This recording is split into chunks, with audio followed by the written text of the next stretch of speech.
Broadcasting to you live from the Orion spiral arm of the Milky Way galaxy, the solar system planet Earth, North America, the United States of America, somewhere outside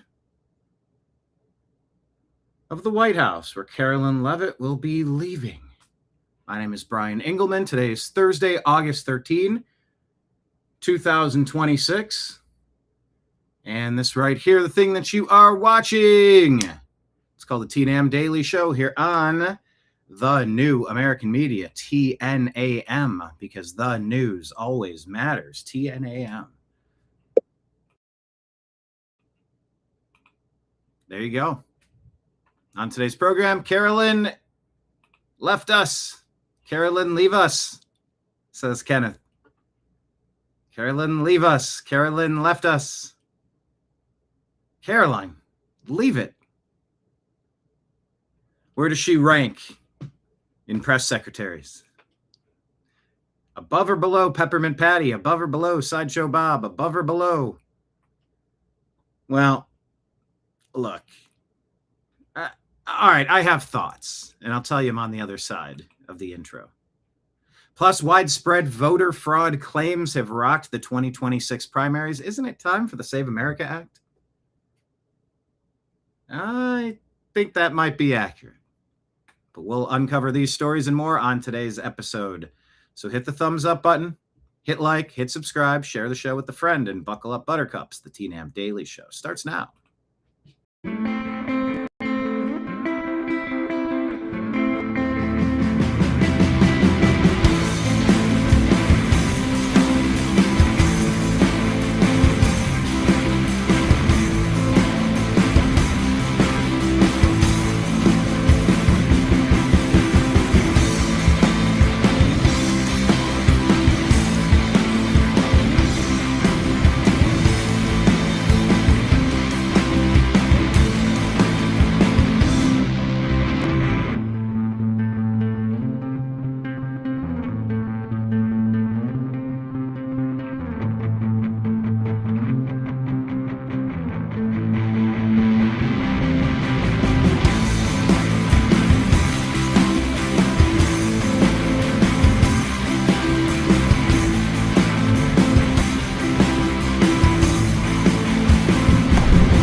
Your guide to the truth, thenewamericanmedia.com.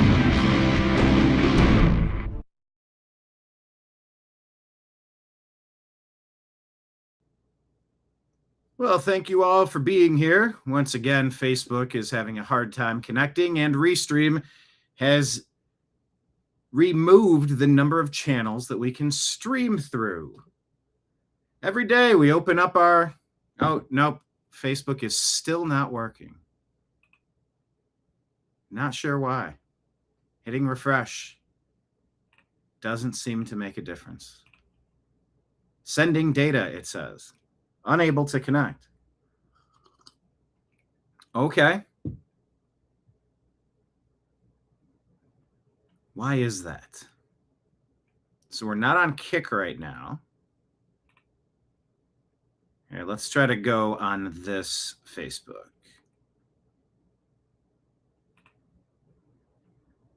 This might fix it. Hit like, hit subscribe, everybody. Share the show with a friend. It says it's offline. I'm putting it back online. This is how the sausage is made. Isn't that what they say? It's how the sausage is made. Well, it says sending data, and it says streaming. So let's hit refresh and see. Hey, now it has the red circle around it. We appear to be streaming on Facebook. What a day. Hello, Rob. Hello, Kenneth. Marion. Patriot Warrior, Look a Cook over on Rumble. Happy to have everybody here. Karoline's leaving us. Karoline Leavitt said that they were going to bring in independent media. And we applied instantly. And then we applied a second time and we never heard back. So I think that was an empty promise. What we did see is maybe 10 of the pre-selected, hand-picked, already winning independent media voices trotted out there to hold up binders of the Epstein list and such.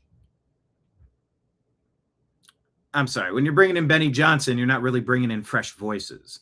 You're bringing in establishment favorites, people who are doing quite well already in independent media. You got DC Drano, you got Laura Loomer, you're basically picking 10 of the top 50 most already well-known independent media voices. I did the air quotes if you're just watching, or if you're just listening, rather. It's not to knock any of those voices in particular. It's just to say that Karoline Leavitt said they were opening up the White House briefing room. The White House press room was going to be open to people. I did not deliver on that. So I'm going to say that. Otherwise, I liked Karoline Leavitt in general. Some of these other spokesholes have been pretty terrible. But of course, when you're trying to defend Democrats, of course it's going to be terrible. Marion says, best press secretary ever, I think. We have that McEnany lady last time. Some people have said, especially during Trump term number 1 from 17 to 21, you heard like, put Milo Yiannopoulos in there, shake it up. What about Alex Jones? Put him in there, shake it up. Well, they did not go that route per se. Here, let's can we scroll through our stories?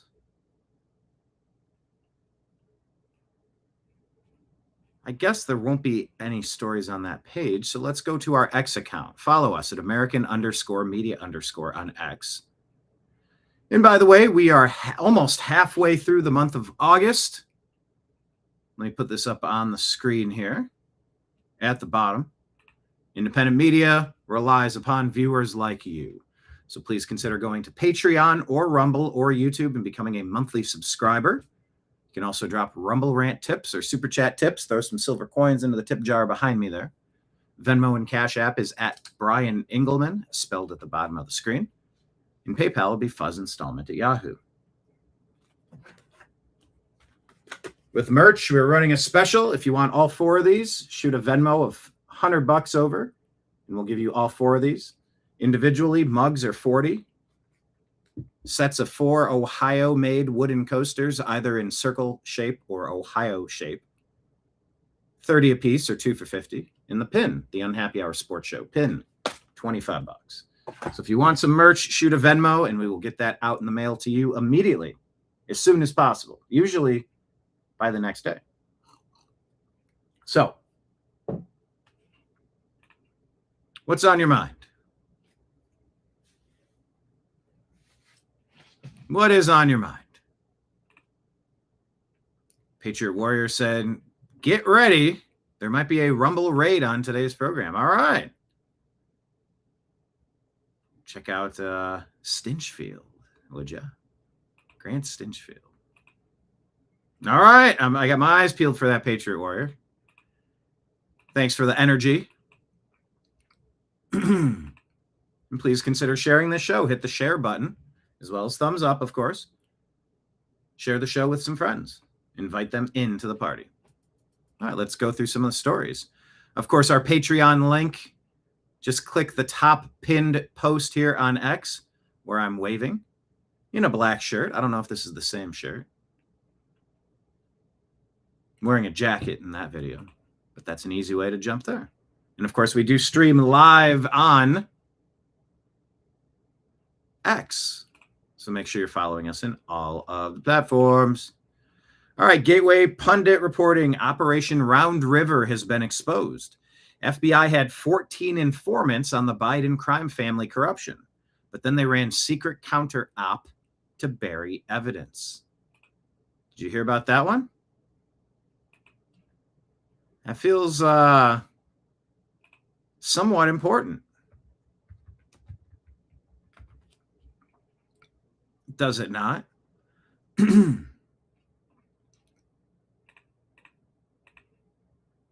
Of course, this on the heels of the Fox News health report from a few days ago.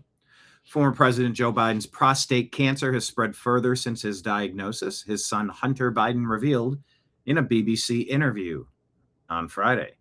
83-year-old was first diagnosed in May of 25 after a routine exam found a small nodule. His office initially said the cancer appeared to be hormone sensitive, allowing for effective management. But Hunter Biden now describes his father's condition as very painful and very debilitating in many respects. For metastatic prostate cancer that has spread to distant areas of the body, the 5-year survival rate drops to 37%, according to the American Cancer Society. In case you were curious. Also, FBI had 14 informants, but, they did what they could to cover that up. Plus, 51 intelligence officials lied and said that the Hunter Biden laptop had all the classic earmarks of Russian misinformation. And then all the pundits on MSNBC and CNN said, it's a Russian hack. They're fake files. They're not real. It's Russian disinformation and misinformation. So they would go out and put their henchmen out, spewing a message that is not quite exactly the message of the 51 intelligence officials of the deep state who are covering up for Joe Biden's Biden crime family. And they'd have plausible deniability. Well, we didn't say. All of our henchmen went out and said it, but we didn't say it. What we technically said was correct. Because if there were classic earmarks of Russian misinformation and disinformation, it might look like this. And that swayed a lot of votes in the 2020 election. Talk about votes needing to be too big to rig, so you don't end up in close elections like you've seen across the country. Michigan, Wisconsin, the usual fraud states. I'm sorry. The usual, we need a little bit more time to find out exactly how many votes our opponent got. And then we'll deliver you exactly what we deem to be the final vote count. How about you stop giving the other side the exact vote count and let them turn in their side first?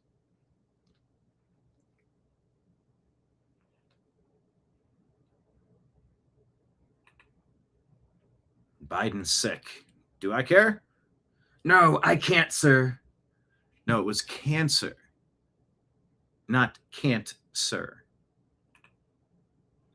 Sir, I said, sir. Foghorn Leghorn.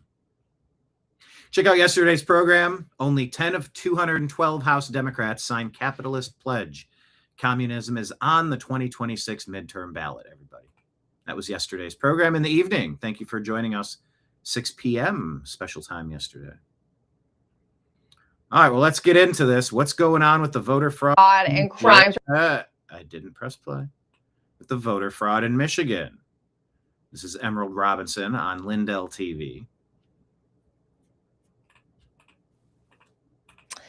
As part of our ongoing series on election fraud and crimes, we're featuring a story out of the state of Michigan today. A group of concerned citizens and election specialists in the state filed an official complaint under the Help America Vote Act, challenging certain directives and practices by the Secretary of State's office that they believe violated federal election standards. HAVA, they say, enacted in 2002, establishes critical guidelines for election administration, including voter registration accuracy, accessible voting systems, and safeguards against irregularities to ensure every vote counts.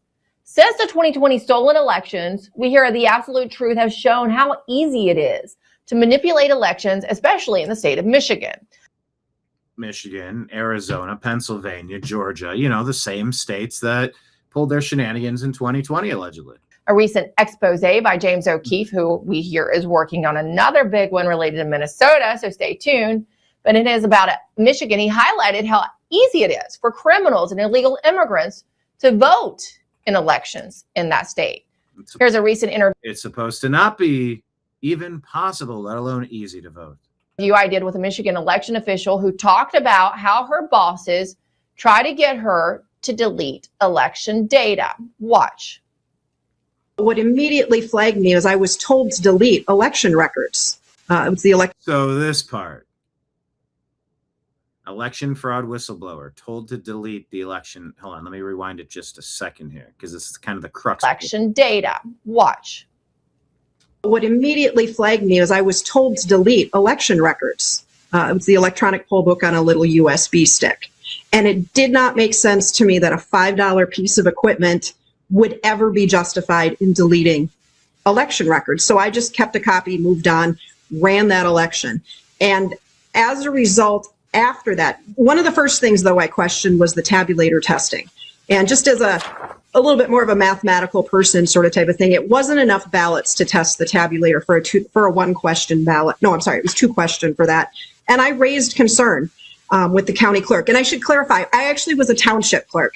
In Michigan, we're a little bit different, decentralized government, with the township clerks being responsible for elections and having, dare I say, a little bit more control than the assumed county clerks across in other states. So I have standing on this. But so when I raised these questions to the county clerk, some flags were automatically going off with me and trying to let them know and trying to work with them, but to no avail. We're now joined by one of the women leading the Help America Vote Act complaint charge against Michigan. Her name is Stephanie Beltink, and she...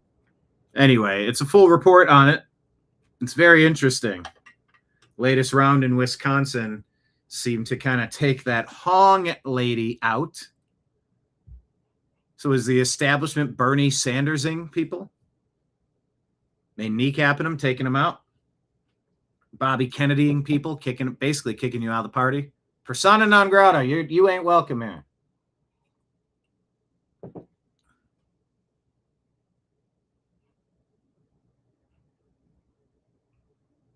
Not welcome.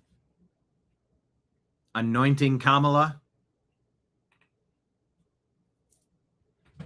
Kamala had no primary votes cast for her. So then there's that. It's interesting. Sometimes you wonder now if the communists are taking control of the Democrat Party, or if the establishment is seizing control back, activating some of their old dirty tricks. Don't know.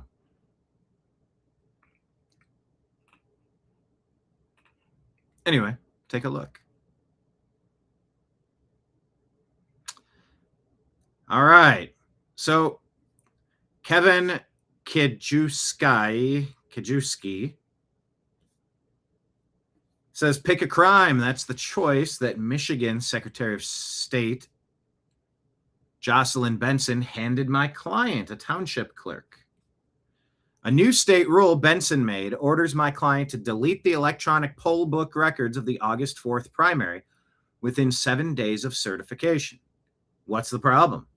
Well, federal law orders her to keep those same records for 22 months into 2028. Delete them? Well, face 1 year of imprisonment under federal laws. Refuse? Up to 90 days imprisonment under Michigan law. Every path carries a penalty aimed at my client personally for trying to follow the law. Kevin says, my client wrote Jocelyn Benson and the director of elections on July 6 and asked one question: how do they obey both? 37 days, no answer. So we asked a judge, while the records still exist, no more waiting around, declare which law controls preserve the voting records. In the part that should get your attention, the same rule governs the November election. Let's make Michigan safe, normal, and responsible again. Michigan Republicans. It is a very interesting snake eating its own tail now.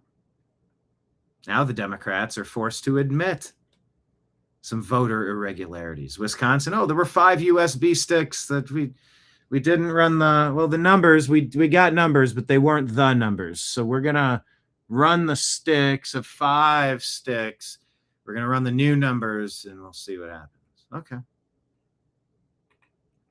Speaking of the heart and soul of the Democrat Party, this is that El Sayed guy. Republicans say this is literal communism. When anyone tries to tell you these lunatic socialists don't actually want communism, laugh in their face. They want to fundamentally destroy everything that America stands for.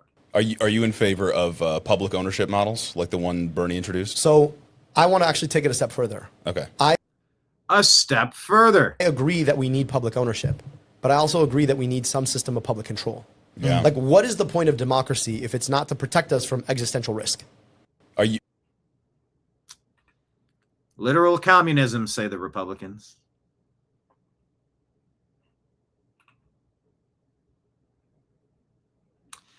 Let's check in on more RNC research posts here. This is Minnesota Democrat Peggy Flanagan calling to abolish ICE.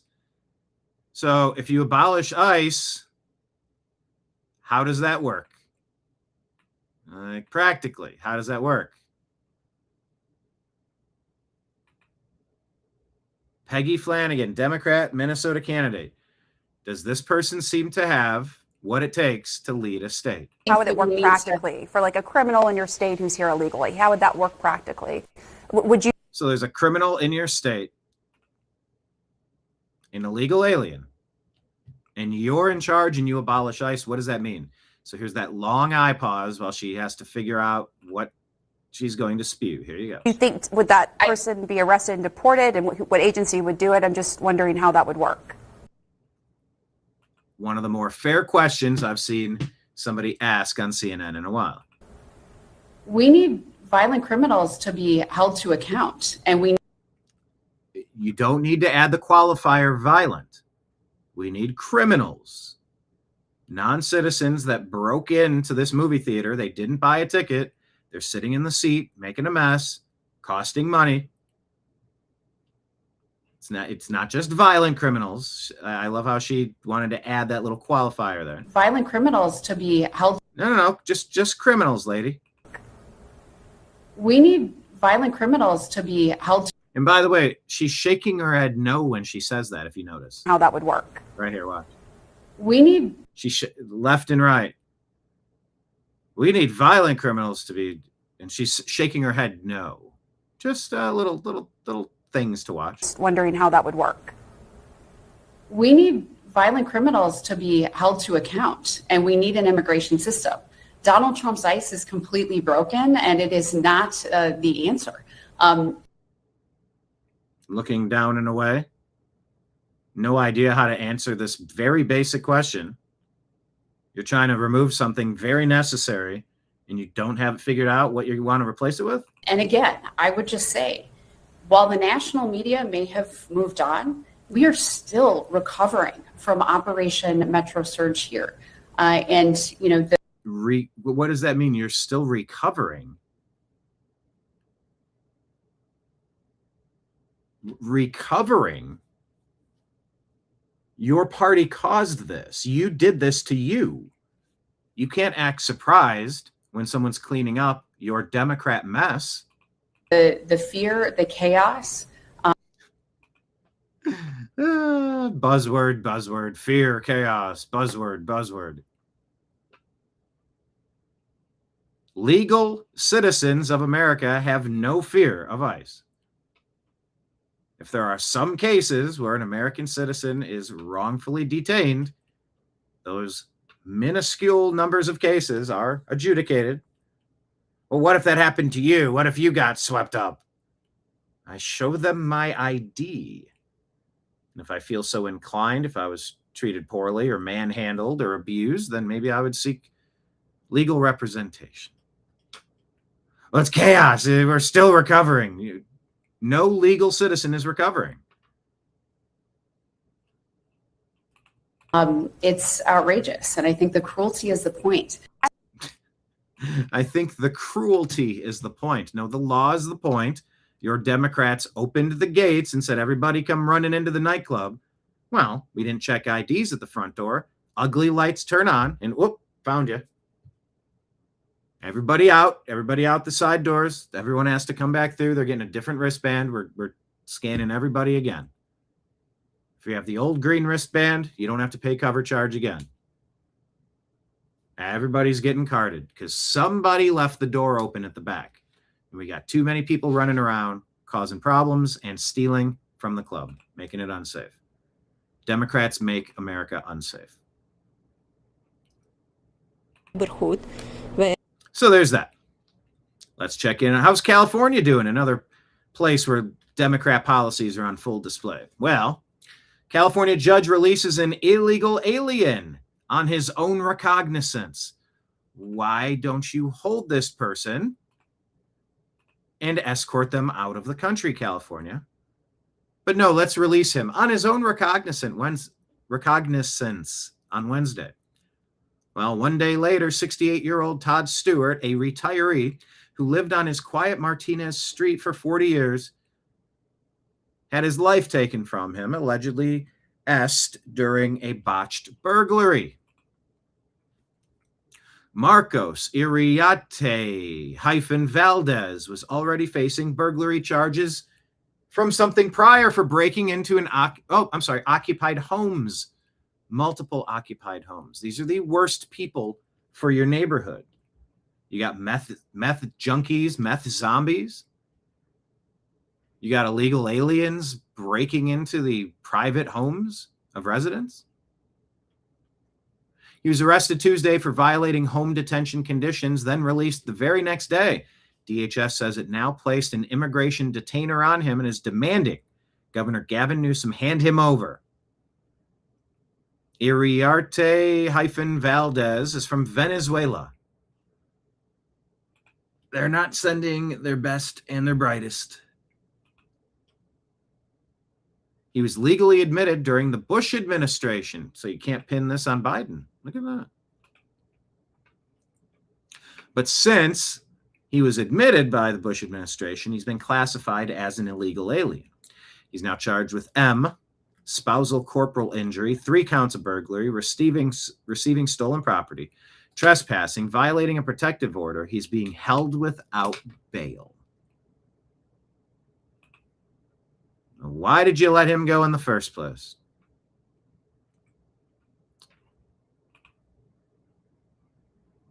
So yeah, basically, if you want to see a roadmap to a lousy American situation, watch where Democrats are in charge. If you want to see the future of humanity, imagine a boot stomping on a human face forever. Something like that, Orwell. All right, Gateway Pundit releases this damning video and says Coach Stephanie White runs to check on delusional Dejanay Carrington after she assaults Sophie Cunningham and bloodies her mouth. See, this is the WNBA brand that we're supposed to pay attention to, and a near decapitation from delusional Dejanay Carrington.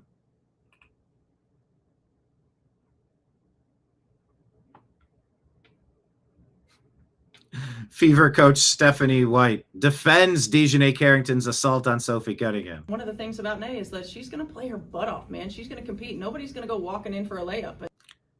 And look at Caitlin Clark just like kind of burying her head in her hands, hearing this stuff. And look at how angry this lady, this coach of the Indiana Fever is.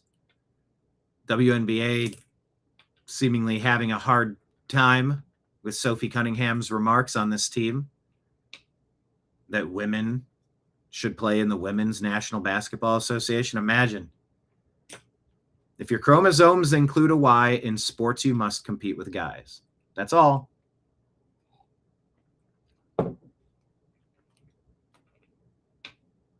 Oh, there's an interesting thought. Patriot Warrior in Rumble says Alina Habba needs to replace Karoline Leavitt.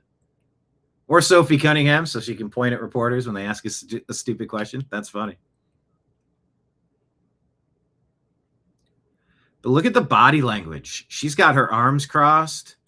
This player looks embarrassed to be there, and Caitlin Clark, the star of the league, just basically hides her head in her hands. One of the things about Nay is that she's going to play her butt off, man. She's going to compete. Nobody's going to go walking in for a layup. And so She's like, oh, good grief. You're defending the person that just tried to decapitate our player. What are you doing? I'm not. Maybe I'm reading too much into that, but look at that angry body language from her with her arms crossed. Defiant. I don't oppose the hard foul. I don't oppose my own player nearly being decapitated on a play. By the way, the same player that said women should play in the women's basketball league. What an outlandish position. Now we have two former NBA men who are now declaring themselves to be trans for the purposes of basketball, eligible for the draft. And the WNBA still can't define what a woman is. It's chromosomes. If your chromosomes include a Y, in sports you must compete with guys. But I also don't think that she intentionally went for the net. Intentionally or not, it was reckless and you need to defend your player. But she's defending the bad guys. This is your typical angry white female leftist. Defend the bad people. Oh, she's angry. Look at those arms crossed. And she's defending the attacker of her own player. You don't do that. She needs to be fired yesterday. And then she claims she didn't see the play. One of the things I pride myself on is my relationships with players.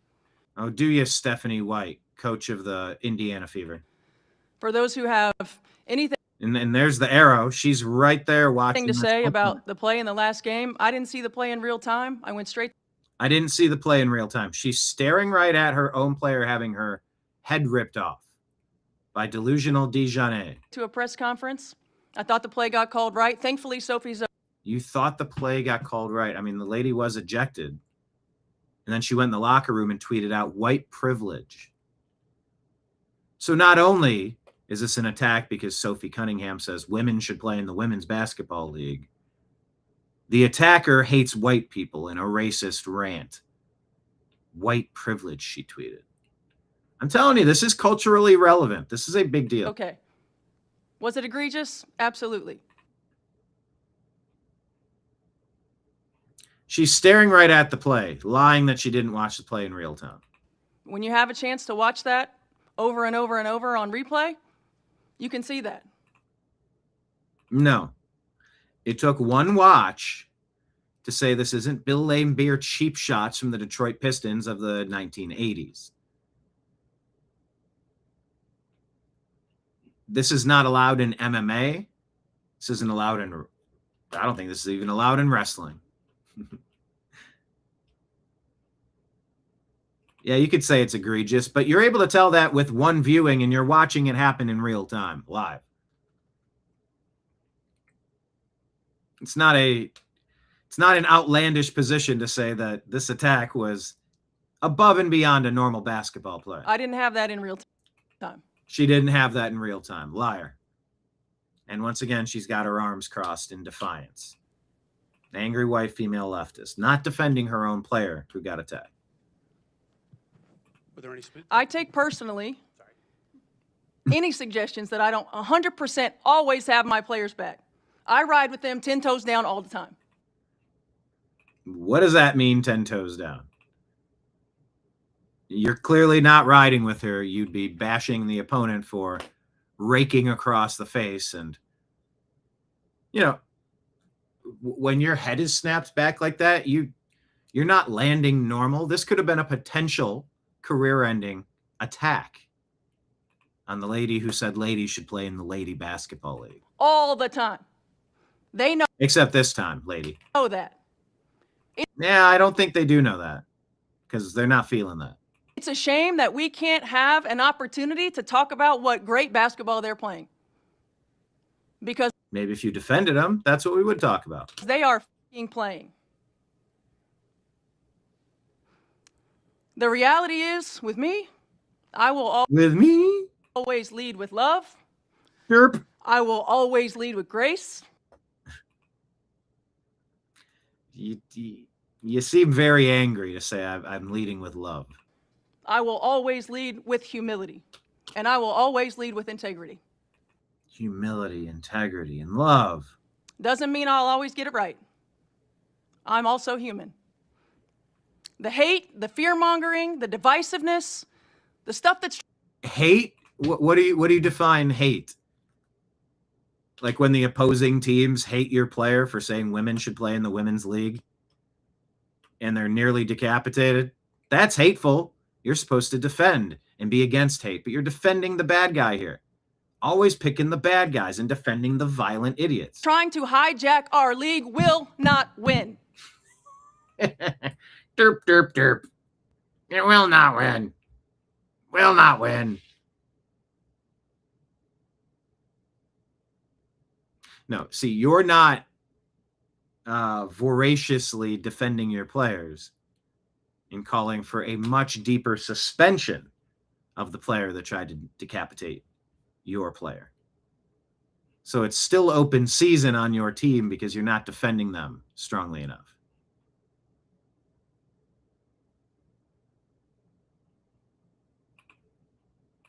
That's what's going on.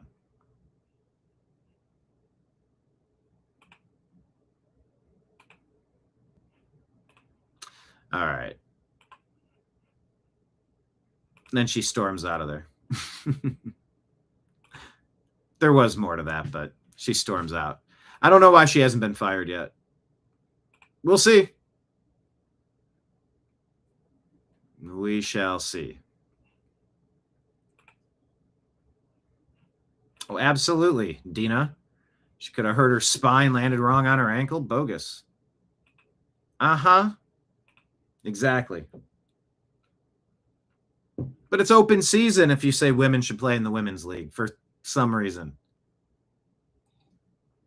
Make it make sense, because I can't make it make sense. I'm not tracking. Does not compute. It just doesn't. I mean, I guess I could finish. Doesn't mean I'll always get it right. Nope. I'm also human. The hate, the fear... You're actually a hero. Fear-mongering, the a shero. divisiveness, the stuff that's trying to hijack our league will not win. Derp-a-derp-a-der. It won't win. We are united. We are connected. Huh? What do you... I think she's just grabbing catchphrases out of fortune cookies. We are united. We are connected. We are human. What are you talking about? We will not be divided. You're clearly being divided, and you're allowing it to happen by not defending your players more. Every day, these women put their on the line. Every day. Their asses are on the line. Yeah, it's like being in the trenches in World War I. It's basically the same thing. Their behinds are on the line. When they go low, we go high. Love will win. Now she's doing rapid fire. Her brain's breaking in real time. Fortune cookie, bumper sticker, bumper sticker. She glitched out and just spurted 2 random bumper sticker phrases. On the line. Yep. Every day. Every day. When they go low, we go high. Love will win. Okay. They don't love your team because they're decapitating the players and you're not standing up for them enough. Grace will win. Yes, lots of grace. Grace will win. Grace and love. Can't you see the love in this photograph? Grace and love. Humility will win. And we're so humiliated. We're so humbled. We're so full of humility and grace and love. And kindness and we're so kind. We're the most kindest. Will win. I stand by them. I will always stand by them. Everybody else can go to hell. Ooh. Grace and love and go to hell. God, it's such a dorky middle school theatrical performance. It's so dorky. But it is kind of funny. But there she is. She's watching the whole thing, then claims she didn't.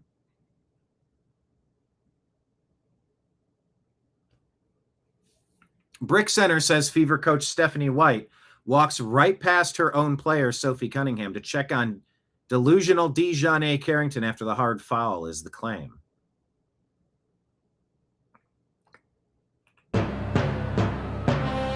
Gotta mute it. I was filming the Fever bench when the foul happened. There she goes. I'm gonna come right out there. And her player's back there. And the coach is walking back. I don't know if that's what that shows. Context says a clear angle from the broadcast shows Stephanie White walks onto the court to confront the referee regarding the foul. She did not approach the opposing player to check on her health. That feels fair. So if you see that, I'd call that fake news. Okay, so now we know. Have we spent enough time on lady basketball now? If they go low, we go lower. Low will win. Was this a game of golf? Low score wins? Did she say women? What's a woman? Yeah, what is a woman? I wish we knew. I sure wish we knew. Wouldn't it be helpful?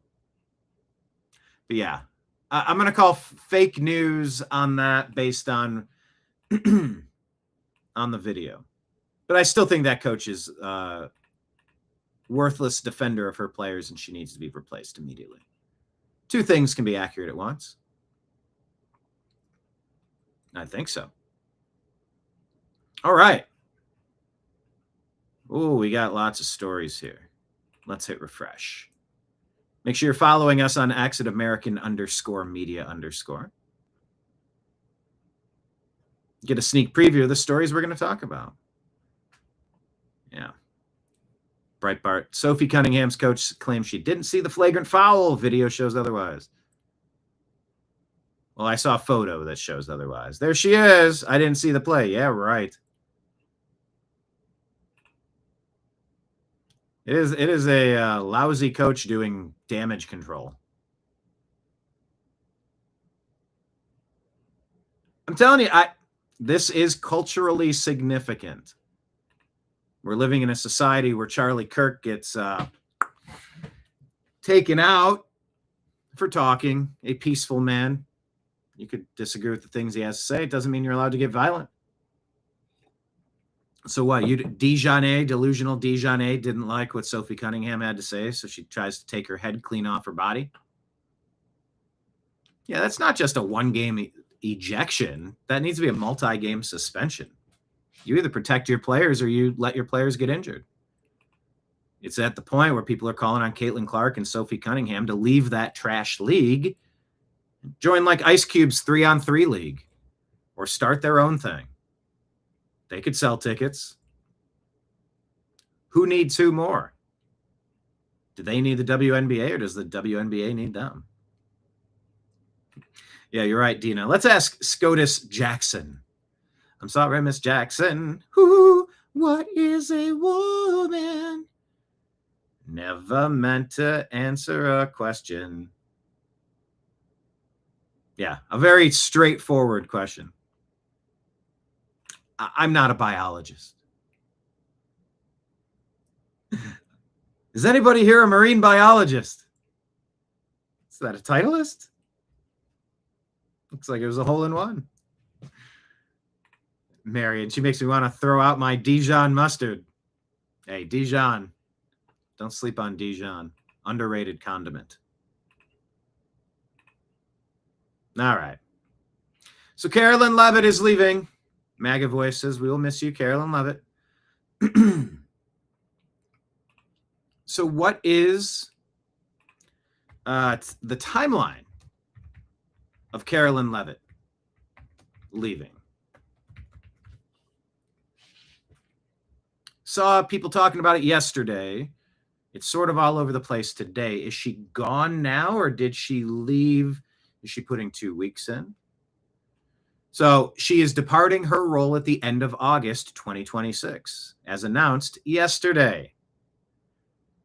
Last month, she gave birth to her second child, a daughter named Viviana, and also has a young son. She took maternity leave. Mid-July, returned to the White House from maternity leave and resumed briefings.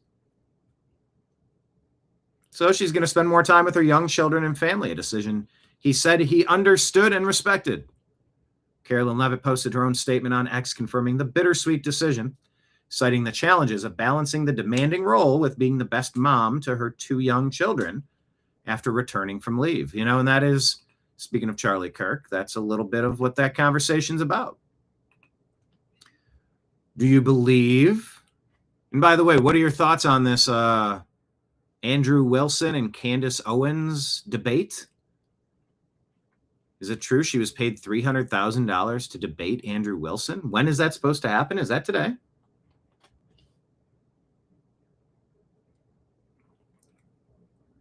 Okay, what is this? You sent TNAM a note. Sorry. If you need me to address some sort of note, just let me know in chat. Everybody hit the thumbs up button, by the way. But yeah, a lot of people have looked at Erica Kirk and said, Charlie Kirk, he was preaching that down-home trad wife kind of thing and leaving 2 children behind. Why are you trying to be the CEO and being the front face of this movement? Why aren't you focusing on raising the family? And I've always seen it from multiple sides. I'm not gonna destroy Erica Kirk over that. If your husband was brutally taken out right in front of you, I mean, there's got to be an energy of, I'm not letting you silence me. Oh no, I'm going to speak up. I'm going to stand up taller. I'm going to speak up louder. You will not take my voice. You took his, but you're not getting rid of mine. You're not going to win this. I can understand that. But then there is legitimate pushback to that, saying, well, hang on a second. If Candace is going to call attention to the fact that, you know, trad wife Erica is not staying home with the kids, what should the pushback on that be? Like I said, I'm just giving it grace. I want to hear open conversations. I don't want gatekeepers. I don't want someone telling me this is the official version. You're not allowed to consider alternate theories and possibilities, whether it's bees or dreams or Egyptian planes or the French Legion or any sort of other stuff that Candace may have claimed. You know, staying in your role at work while creating a family and trying to raise said family, that creates a lot of question marks. And Karoline Leavitt, she took a look at her options and said, I'm going to focus on my family. It's got to be a demanding job. Always being on like that. Always being on. Tina says she's leaving. Why? She's good at her job. Well, she is prioritizing being good at being a mother. You know, generations past, people stayed married even when they didn't really, many cases, didn't particularly care for each other anymore. You're just in the middle of a situation you're trying to get through month to month, paying bills. And then there were a lot of people, a lot of women, mothers who had children and stayed home, and somebody would go out and work, and one person used to be able to head a household. How much has the US dollar declined in value? A combination of unpegging us from the gold standard in 71, 73, I always get that wrong. Or 1913, the Federal Reserve and the income tax and the Anti-Defamation League and IRS. Oh no, we're just going after the super wealthy. Are you now? Because it kind of seems like you're going after everybody, isn't it? Isn't it? But yeah, it's harder for one person to go out and earn enough for an entire family of 3 or 4 or 5. It's getting harder and harder to do that because of rampant spending and because, well, the currency is fiat. It's just kind of pretend now. You don't even have to run the printer press. Printer press go brr, brr. Now you just digitize. Up, add a 0, enter, click. Money's been created out of thin air. By the way, the clock is now ticking. You owe us interest on the money we just created. Like, what kind of system is this? Yeah, Kenneth, income tax or income attack? Oh, yeah, income attacks. Yeah, income attacks. And that's why, frankly, that's why a lot of the kids, that's why a lot of disaffected Democrats, they probably actually hate the Democrat Party. You've seen some polling that the socialists who are conquering the Democrat Party can't stand the Democrat Party. They're just basically trying to use their resources and bleed them dry. You know, much like immigration from Haiti or Somalia, or throw the dart, spin the wheel of non-United States of America countries. Come on in and take what you can. Reach up, grab whatever you want off the shelves. It's a free-for-all. Nobody's watching. The store clerk is not here. Raid the shelves. Take whatever you want. Carolyn left on a high note. Well, you know, I also don't fault anybody. Greg Bovino, Kristi Noem, Dan Bongino. There's a couple other big names. Tulsi Gabbard, Pam Bondi. She was never my favorite, but for someone to come in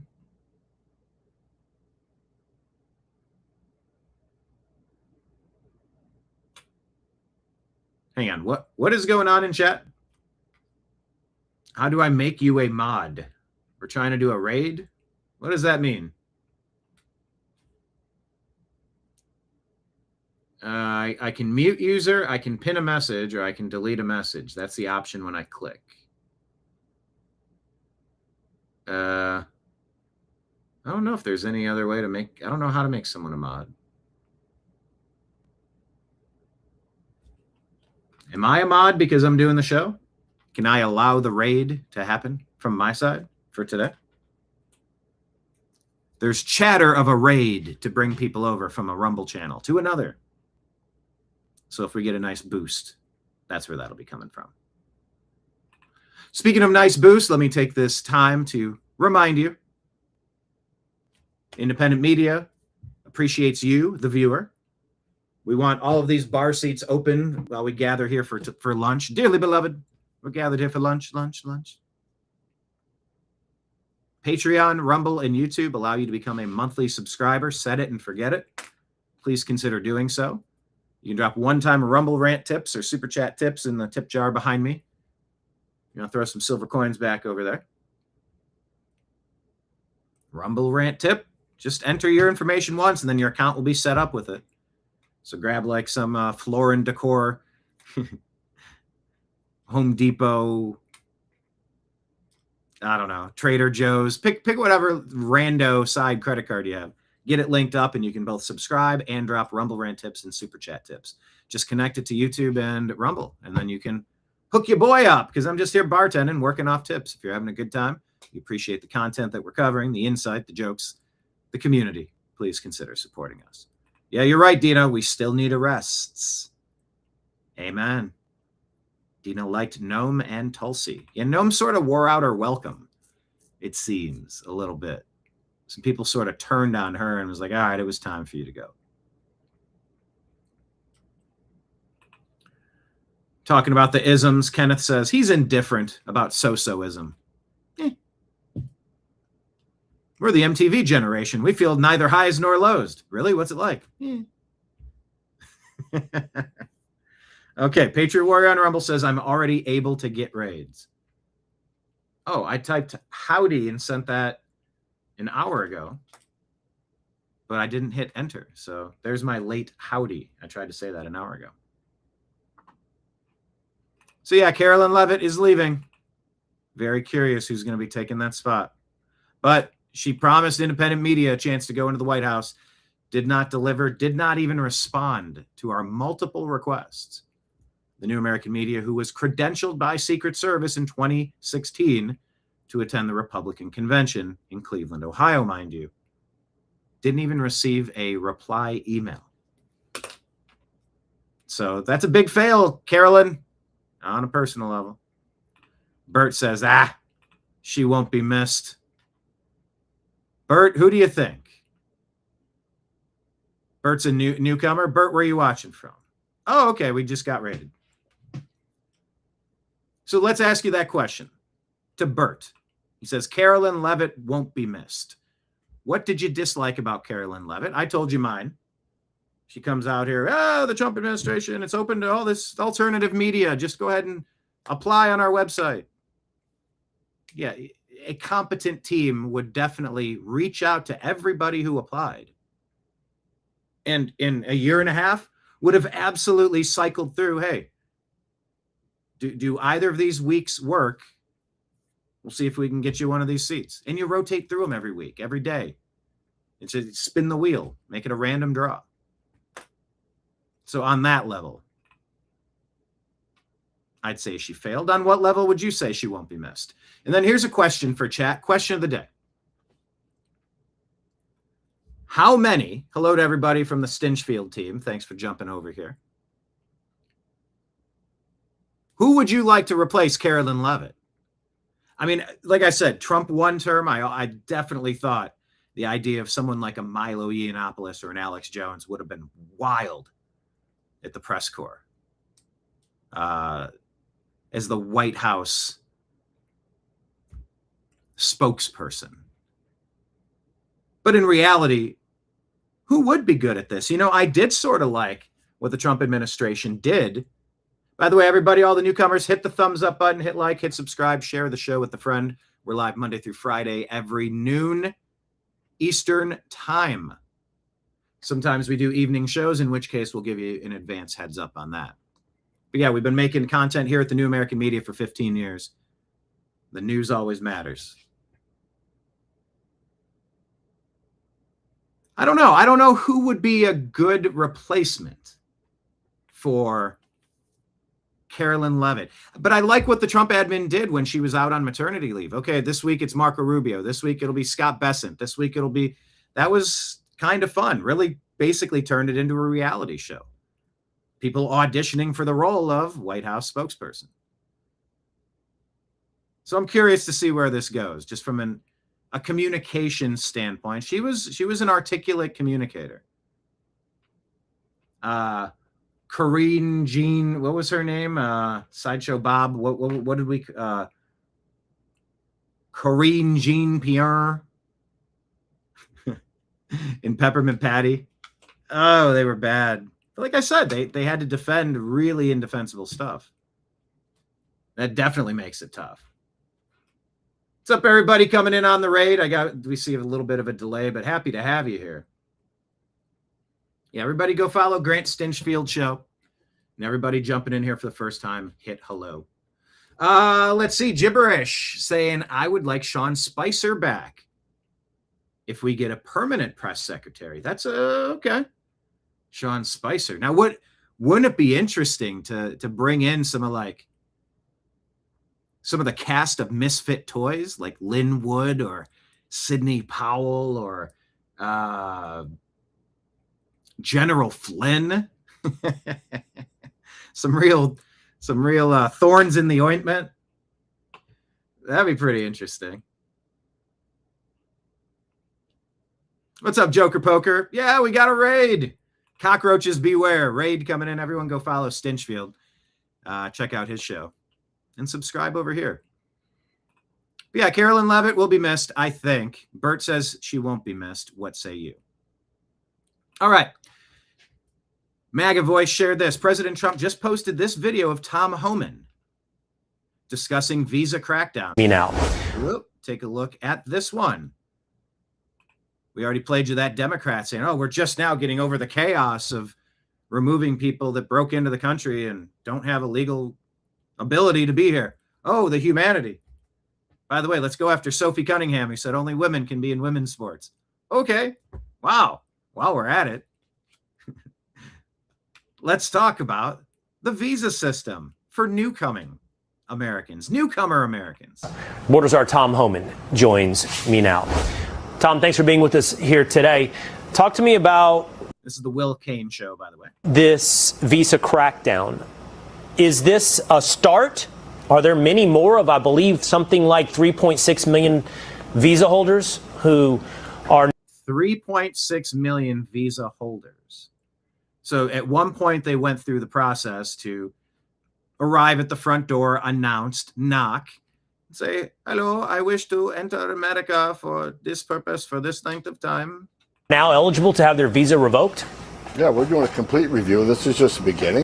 A complete review of the visa process, and it's just the beginning. And, President Trump, as you said, takes, visa is the greatest privilege this country, one of the greatest privileges this country. Borders are... That was cut off at a weird point, but one of the greatest privileges this country has is a visa. Well, okay, let's review. Let's review all of it, all the H-1B visas, all the Chinese nationals coming in for college, maybe having babies of their own, maybe not citizens, then maybe taking said babies on birth tourism out of the country. State Department has targeted birth tourism, and 100 plus visas have been revoked by the U.S. Embassy in North Africa. Only 100. Only 100. Yeah, Kenneth pointing out that I call Karine Jean-Pierre Sideshow Bob. It was that awesome hair. And then Peppermint Patty, she just looks like Peppermint Patty from, what was that? Peanuts?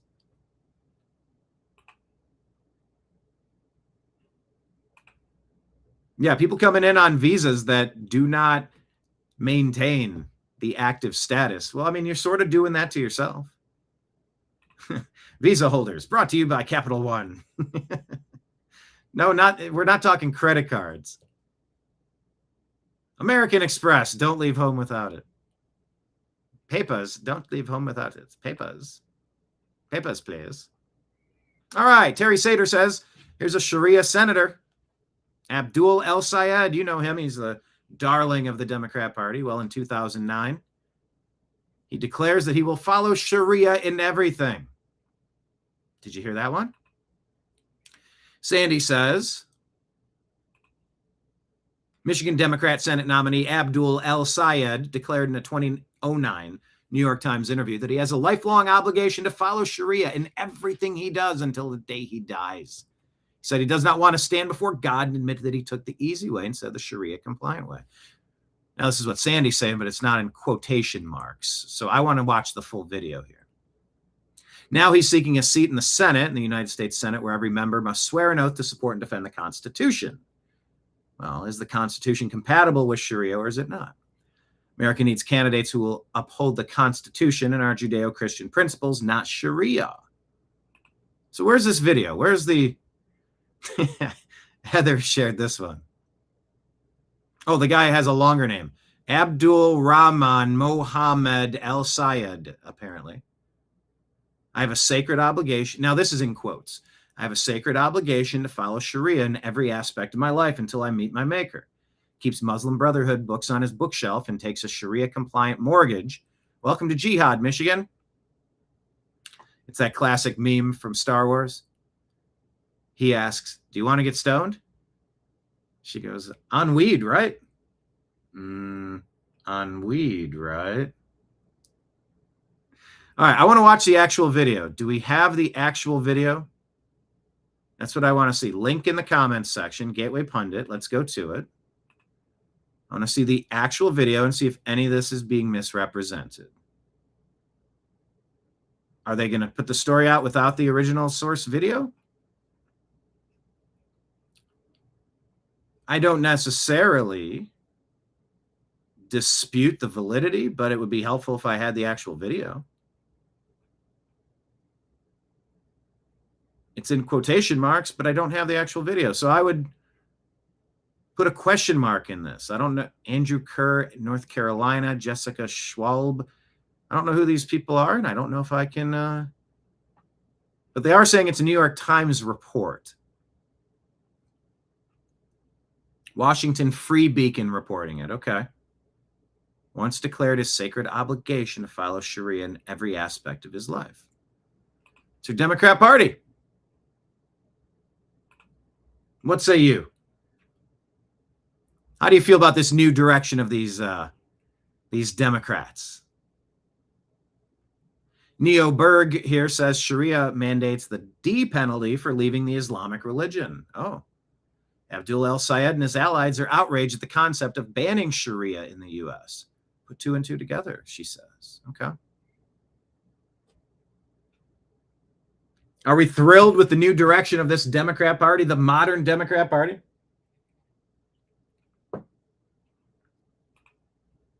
I don't know. I got to say, on one hand, they're easier to defeat. But on the other hand, I don't think you want something this dangerous getting this close to the wheels of power. Marion says, it scares the out of me. Yeah.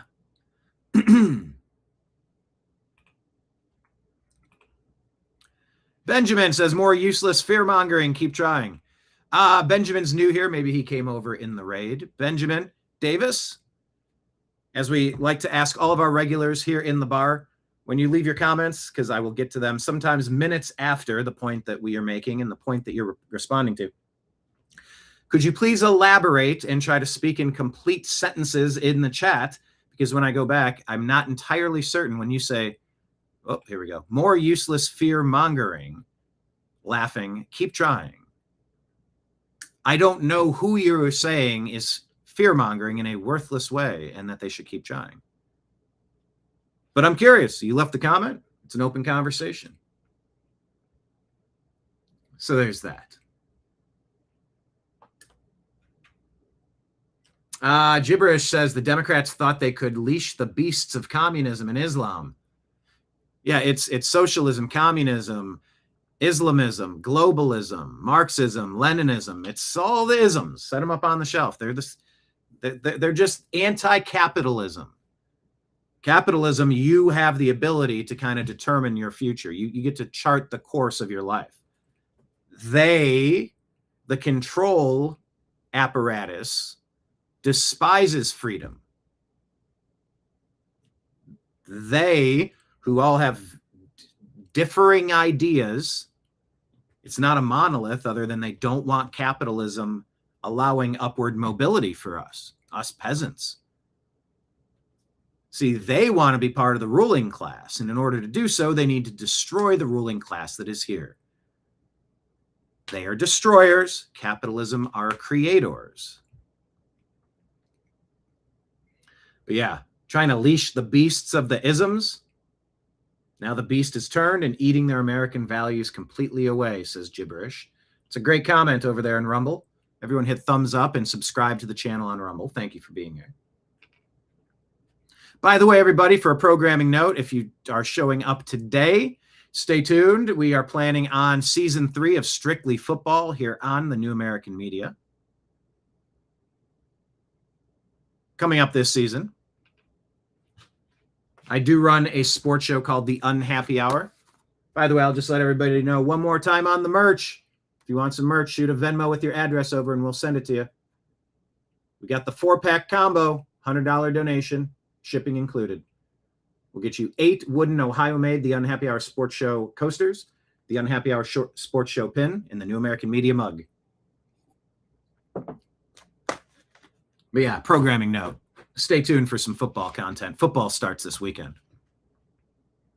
All right, let's keep going through the news. Gunther Eagleman says, hey, today would be a great day for the GOP senator to step up, any one of them, for a GOP senator, step up, publicly call for John Thune to be removed. Tell me in chat, question of the day, do you agree or disagree with Gunther Eagleman saying, today would be a great day for a GOP senator to step up and publicly call for John Thune to be removed? Tell me in chat.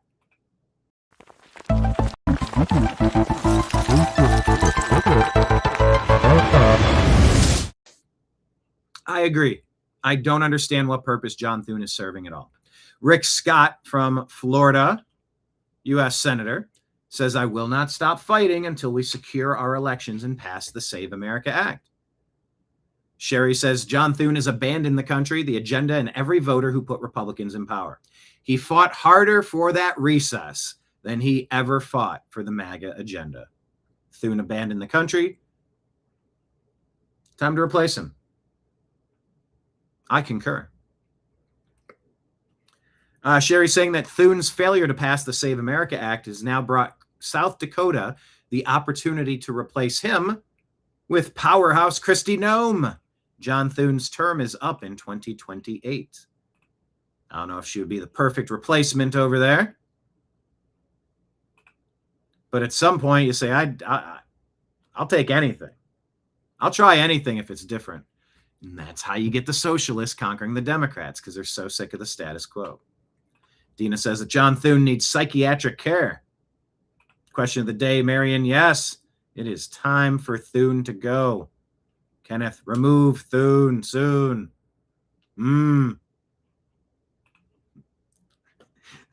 That's almost like a bit out of Young Frankenstein.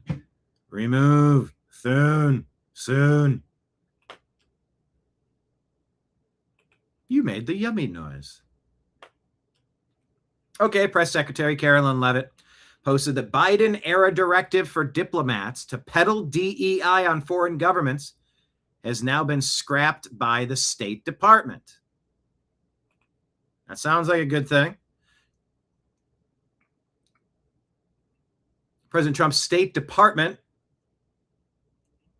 is dumping Biden-era guidelines that directed personnel to push a woke diversity, equity, inclusion, and accessibility. Got to keep adding letters. You got to be progressive. Keep adding letters. I didn't know the accessibility was added there. Biden-era guidelines directed personnel to push a woke DEIA agenda on foreign officials and governments. Under the Trump admin, America's diplomats are tasked with advocating for our national interests on the world stage, not demonstrating adherence to woke political dogmas. State Department spokesman Tommy Pigott told Fox News Digital. Official Biden-era guideline documents obtained by Fox News Digital, show the previous admin directing employees to peddle woke gibberish in high-level discussions in bilateral dialogue with foreign counterparts. Well, that doesn't sound good. Do front offices routinely raise social inclusion, racial, gender equity, disability, and LGBT, etc. issues with high-level host country interlocutors?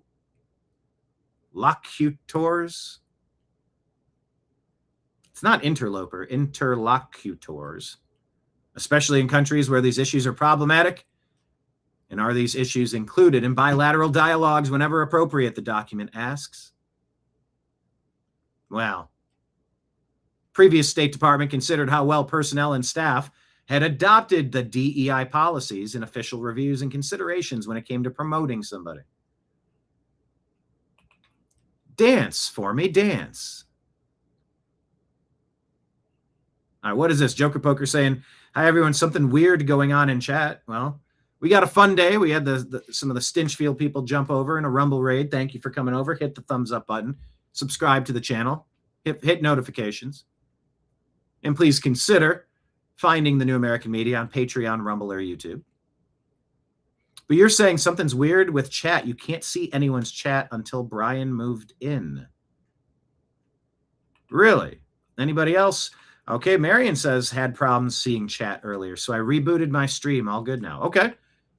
So for everybody out there in chat, I do try to keep this an active game of tennis. If you hit something over the net, I often try to take a swing and toss it back at you. So yeah, I guess maybe just hit refresh. Gibberish saying over 90% of our legislative branch are nothing but uniparty performing monkeys. Dance. So yeah, the State Department was pushing all sorts of woke stuff, and now they're just pushing American stuff. And no, America does not more highly prioritize your status your demographic information. It's about your ability. It's not about your skin color or who you want to slide under the sheets with. It's about your ability. That's what America's supposed to be. I'm glad we're getting back to that. The hyperfixation on irrelevant to the job characteristics. It's stunning to think about the version of America that we were truly subjected to under Joe Biden's tyrannical regime. I told you. I mean, it's so crucial. We put all of our links at the bottom of the screen because, like, demonetized on YouTube. 5 years we were basically shut out of making content and earning ad revenue for 5 years. Now Rumble is there. Now Truth Social is there. Now Twitter is X. But if you think back 6 years ago, 7 years ago, I mean, it feels impossible to believe that we survived this, that we're escaping such a nightmare. But good. Karoline Leavitt shared that. Back on track at the State Department, advocating for the interests of America. Benny Johnson says it wasn't enough for the Democrats to peddle DEI onto Americans, but to spread it to every country in the world. Good move, scrapping these forced DEI requirements. All right. Is everybody at this point watched this video? This is on MS Now, MSNBC, MSDNC, NBC News. I don't know. It's all the same peacock version of propaganda peddling parrots. That's a quadruple word score. The most awkward 3 minutes, 44 seconds of election night results you'll see on television is NBC News. Steve Kornacki tries to explain that there, well, I sort of don't even want to give you the context. I want you to just watch this. What are you supposed to do when the narrative that you are so pot committed that there is no voter integrity issues anywhere, and the Save America Act is terrible, unnecessary, irrelevant, it's not needed? You watch this happen in real time as they're trying to call the winner. And that Francesca Hong, the one that hates Thanksgiving, kind of dislikes her mixed race kid, according to some people, had to leave. Where was she at? Was she at a mall, or she was at an event and there were too many white people? She was in In-N-Out Burger or something. It's like it's sort of some weird messaging from the Democrat Party, but it's exactly who they are and what they believe. They're taking their Scooby-Doo masks off now, and they're telling you who they've always been. So get a load of this. They're trying to call the winner in Wisconsin, but wait, do they run into the same buzzsaw that they ran into in 2020? But now they can't talk about it, and they can't say it's a possibility, because then it might mean that the Save America Act has merit. This is the definition of painting yourself into the corner, Kornacki. Yeah, I here's the thing. What is the thing? Go ahead. Yeah. Here's let's look at it this way. Cat got your tongue? We're kind of indefinitely waiting for them to get their act together here and get the sticks and bring them back and go on. And we've got folks here who are working real late, and I don't think we want to, keep them here to. This could go 90 minutes, and it's 90 minutes of me saying, have you heard of any other athletes running for Congress? It's like 5 USB sticks. Well, the numbers that were entered were numbers, but they were like these types of numbers. They weren't like the real numbers. And they can't admit there's a problem because then it proves the need for the Save America Act. Paper ballots. What are we doing with sticks and digital anything? Paper ballots. Signed off on, stamped by the Republican, the Democrat, shrink-wrapped, kept in a closet for the minimum 18 months. Under surveillance camera. Figure it out. Oh, Kornacki. I know we've come so far here. Yeah, we've come so far. Imagine how we felt. I was doing a live stream in 2020 on election night with the bourbon, ready to do the cheers. Trump was up by hundreds of thousands of votes in all 5, 6, or 7 swing states, fraud states. And then they all magically paused roughly at about the same time and said, until we're done counting all of the other votes, we're gonna need some more time. We got to find out exactly how many votes we need, and then we'll figure out exactly how many votes we have to deliver. And then we'll certify those numbers, and then good luck uncertifying it. You know how that played out. I'm old enough to remember. It's been But yeah, this David Crowley, I guess they say, is one of the more establishment Democrat candidates, whereas Hong was one of the socialist radicals. Isn't this exactly what they did to screw Bernie Sanders in favor of Hillary Clinton, the establishment candidate? Some are saying yes. 4 hours since polls closed. It's been an unbelievably interesting and intense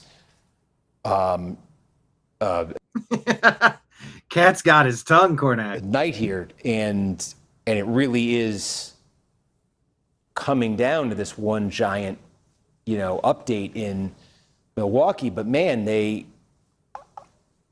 we waited 90 minutes for them. They did this whole procession, and then they find out there's nothing on the sticks. But yeah, we should totally trust sticks instead of paper ballots after you show your voter ID. Uh-oh, SpaghettiOs. I got to admit, we got a problem. Yeah, so it's just my way of saying I'm just trying to say the audience here, so I'm not abruptly ending on them, just why we're doing this. His frantic over-explaining is sort of making this worse by the second. Because the audience has been with us for 4-6 hours in some cases for this moment that. Buddy, imagine how MAGA felt watching 6 swing states magically pause at the roughly same exact time, with Trump winning in a landslide up hundreds of thousands of votes. Oh, wait, we might have some more. Hold on. There's a little bit more we need to count. All right. 81 million totally legitimate ballots for our most popular president of all time. Drum roll. Joe Biden. He's like the second least or least favored person in the Democrat primaries. Him and Kamala. The least likable and the second least likable. Put together as a marionette puppet. Some Frankenstein marionette puppet. Didn't happen, and so folks, these are called election blue balls that he's fighting through. I think we are gonna wrap it here for the reasons we're saying here. Just, but I want you to know I hate, doing this to you because No, you're not doing it to us. Wisconsin is showing ineptitude, and they're proving that there are possibilities and avenues through which people could theoretically, hypothetically cheat.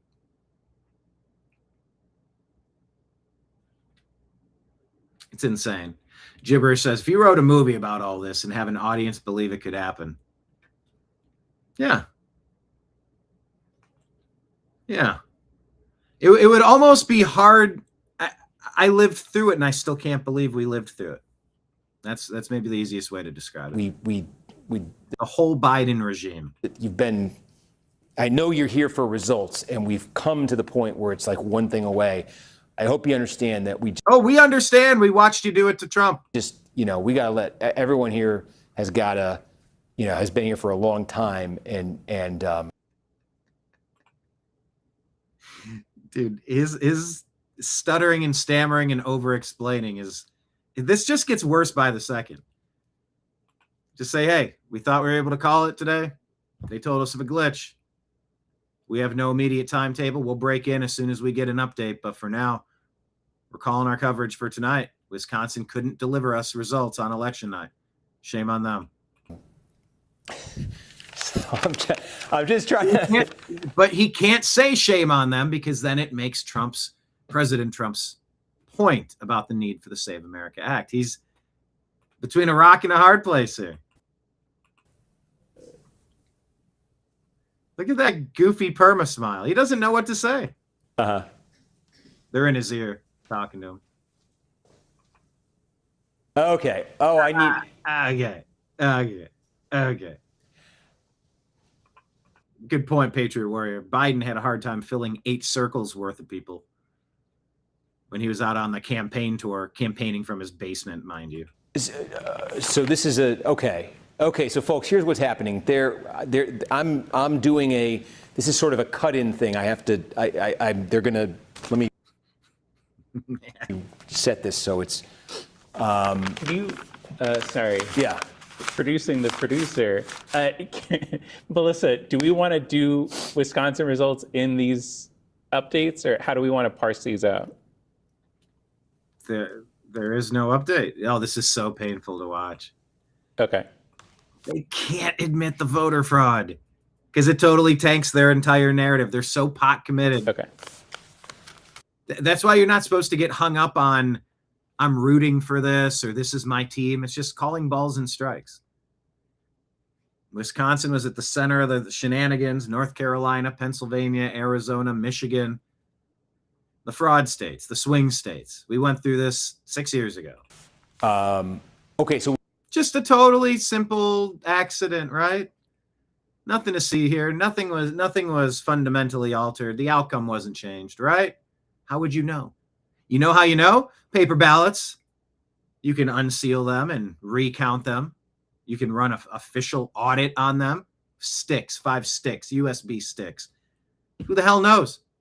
Who the hell knows? If there's no corresponding paper ballot, who the hell knows? You wouldn't. We're doing this is like kind of a cut-in thing. We're gonna tape here that they're gonna insert into News Now. So if you'd like, you can watch us put this together.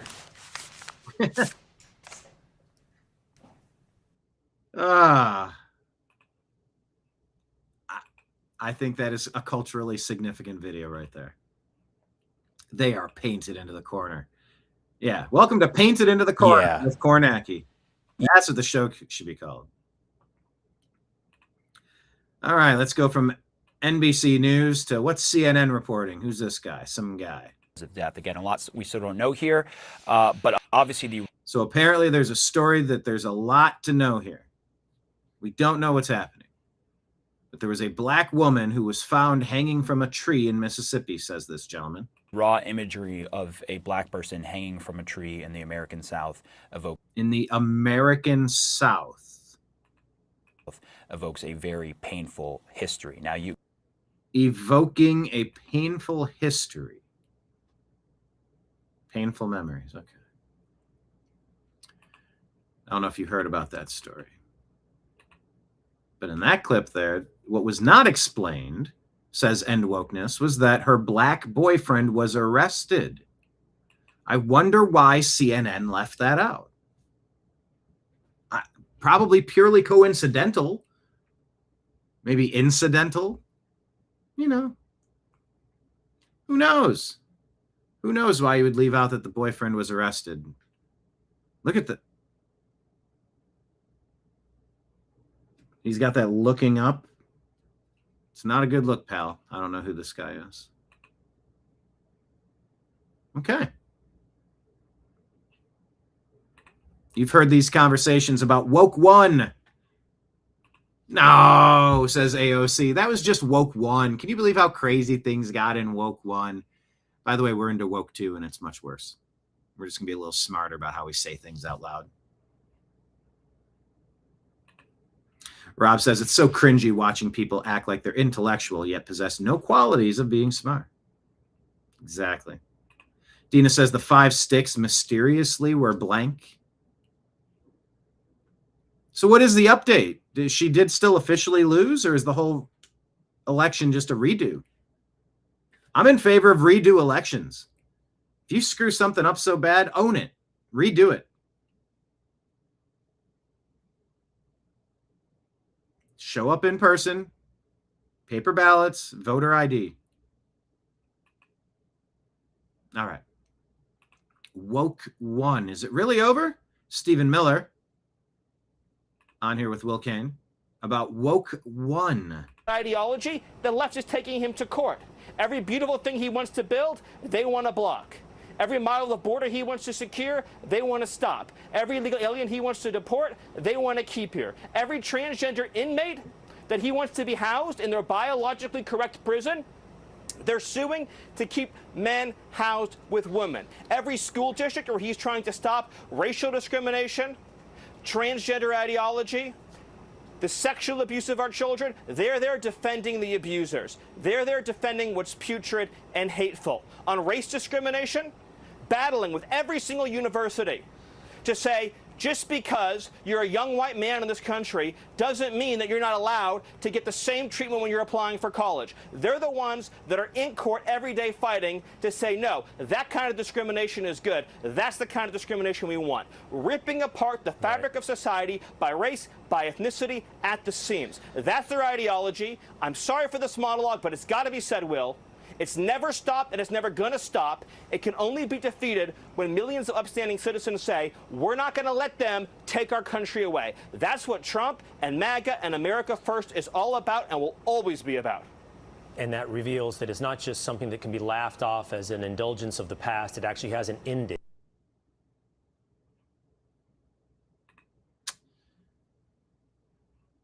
You cannot tell me that there is no difference between this Trump administration and what we would have had if Kamala was here, if Biden had a second term. I mean, if Biden's handlers had another term. So no, I'm not taking the black pill. No, I'm not going to say that Trump has failed everybody and you need to vote for third party or bail on MAGA at this point. No. Stephen Miller clarifying the fixes that are being accomplished to America. It's relevant. It's super relevant. We should take it personal, just how personal they made it with their discrimination and their racism. Thank you, Stephen Miller. All right, SCOTUS Wire says the Fifth Circuit restored 9 provisions of Texas's 2021 election law, including mail ballot ID and voter assistance rules, largely finding that groups challenging them under federal disability laws lacked standing. Attorney General Ken Paxton calls it a breaking victory. I just secured a major win upholding election integrity and preventing voter fraud. My office will continue to defend Texas's critical laws safeguarding our elections. And by the way, might be slightly out of order here because I'm working from newer stories to more previous stories on our X account. Follow us on X at American_media_ and hit subscribe if you're watching on whatever platform. Thumbs up, notifications, hit subscribe. Who'da thunk it, says Town Hall. Milwaukee officials. See, it's always the deep blue cities in the red states. Fulton County, Georgia, Maricopa County, Arizona. What is Cook County? Where's Cook County? Move away from counties. Just talk about the cities. I forget what county they're in. Detroit in Michigan. You just get 1 or 2 big blue states and one or two. Excuse me. If you lock down the big blue cities in your red state, you can almost deliver whatever you want. So Milwaukee officials announced this massive human error. They don't actually have vote totals, just audit logs. There are two things. There's the audit log and the results. What we uncovered was that What we uncovered is that we have a vote of no confidence. We don't trust you. We don't believe you. Revote in person, voter ID, same day, paper ballots, revote. That's sort of what we were saying in 2020. All those states that pulled that pause and flip thing, they all paused and they all flipped. 100% of those that paused flipped. Just wait. We got a couple big cities. We might be able to produce a few more votes. So how many do we need to win? Okay. 5 of the sticks had the audit. What we uncovered was that 5 of the sticks had the audit log downloaded and not the results. It's a human error. These things can happen. So basically what we need to do is go back to the operations center and we're going to download out of those 5 machines the results and make sure that it's not the audit log. Yeah, how about a vote of no confidence? Good grief. Check out yesterday's show. Only 10 of 212 House Democrats signed capitalist pledge communism on the 2026 midterm ballots. Hit the thumbs up button, hit like, hit subscribe, share the show with a friend with that little arrow button. Send this show out on X, send it on Facebook Messenger, send it on Truth Social. Tell people about it, invite them into the bar. Come on in. We're having a good time. So Karoline Leavitt says, serving as the White House press secretary over the past year and a half, it's been the honor and adventure of a lifetime. Incredibly grateful to President Trump for granting me so many extraordinary opportunities, such as working in the West Wing and spending countless hours in the Oval Office, flying out around the world and meeting foreign leaders and traveling across our beautiful country and meeting Americans from all walks of life. Most of all, I am thankful to the president for entrusting me with the distinct privilege of speaking on his behalf at the White House podium. I've spoken with great pride about the many historic accomplishments of this administration, and I've relished holding the liberal media accountable and ensuring the American people hear the truth about President Trump's successes. And I will say that they've been a lot better at highlighting the good stuff. The deep state Democrats, basically, they wanted to tear down everything. They wanted to destroy everything. Constantly bad-mouthing America instead of talking about accomplishments and how America's winning. Karoline Leavitt continues. There we go. Being a mother and welcoming a new baby while working in one of the most demanding jobs in the world has been the most rewarding yet challenging season of my life, to say the least. The truth is, since returning to the White House after the birth of my daughter, I've felt in my heart that I cannot be the best mom my 2 young children deserve while devoting the constant time, energy, and attention required of the White House press secretary. And that is why I've ultimately made the bittersweet decision to depart the White House and embark upon a new chapter in my life. President Trump has asked me to continue serving as a top advisor to him on the outside, and I will always remain a vocal advocate for MAGA and the Republican Party. Our country is facing an existential threat from an increasingly extremist Democrat Party that seeks to destroy everything great about America. And I believe it's incumbent upon all of us who care about this country to fight back against that threat. My fight is entering a new phase, but it is far from over. Thank you again to President Trump, First Lady, and the entire Trump family for kindness and generosity over the years. Thank you to our amazing Chief of Staff, Susie Wiles, for empowering me since the day she hired me on the campaign. And to the President's cabinet, my staff, colleagues, and friends at the White House who work so hard on behalf of our nation. It's been a privilege serving alongside so many accomplished and impressive people. I look forward to cheering them on over the next 2.5 years. And of course, thank you most especially to my loving and supportive husband and family for the sacrifices they made for me to serve in this role.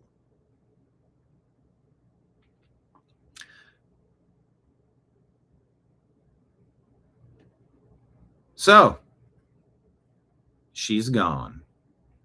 Job well done, says President Trump. Fighting for justice, liberty, and freedom since 2018. That one was shared to us by none other than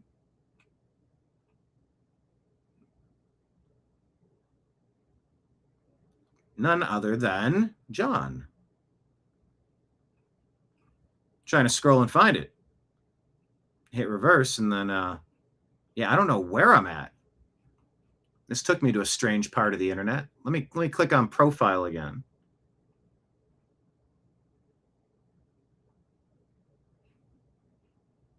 Oh, this is kind of weird. Now X is showing older content instead of the stuff I most recently tweeted out. That's kind of interesting. I guess it's today's a day of glitches, I suppose. The Blaze here shows you this clip of Hillary Clinton. Sorry in advance. Didn't I say the Democrats are destroyers? I think there'll have to be some, you'll probably have to take down the arch, which he is determined to put up, which I think is just a terrible idea. I think. Well, if Trump builds something, we have to destroy it because we're destroyers. How dare you make Reed's notes? Arch. I guess we're mad at arches today. We'll have to worry about. Maybe we should go after quarterback prospect Arch Manning, too. Maybe we should attack McDonald's. They have golden arches. The reflecting pool, because it's not going to be fixed by the time he leaves. What? Why wouldn't it be fixed? Assuming he leaves. So. Assuming he leaves. America, we dodged a bullet with Hillary Clinton. No, hold on. Gibberish. Are you saying you think Hillary's going to run in 28? Oh, good grief. No. There's going to be a long list. I'm making a list. Whoa! Introducing a parakeet. Look at that hair. Wow. She's making a list and checking it twice. You know that those Clintons never play nice. Hill dogs really trying to come to town. DC, that is. Assuming he leaves. So there's going to be a long list. I'm making a list. She's making a list. Are you making a list? Are you going to de-gold the horses? De-gold the horses, take down. Have you This is a mental disorder. Anything Trump does. You know what? I saw President Trump eating a hamburger from the White House cafeteria, the mess hall. We are going to ban burgers because of that. We can't. Trump did it, so we hate it. This is a national health crisis. To the people that consume this stuff, are motivated by this stuff, this blind, raging hatred for all things Trump. Just it's so stupid and petty. Yeah. Well, if President Trump re-gilded the golden horses that were gold before he got there, and he's fixing up the fountains and cleaning the graffiti and making fixing the stuff, well, we just got to break it again because we're Democrats. We're destroyers. Democrats are destroyers. Seen them up close? Gold. Yeah, I saw a picture. Feels like Saddam Hussein.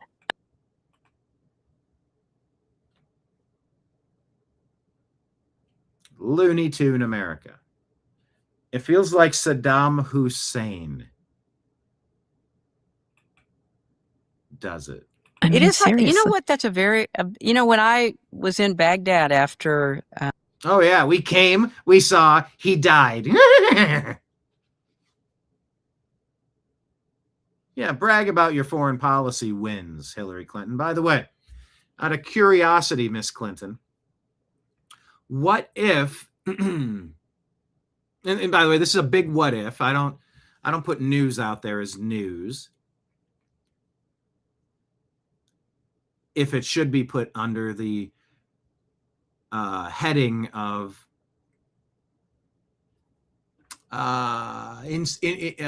interesting occurrence, statistical anomaly.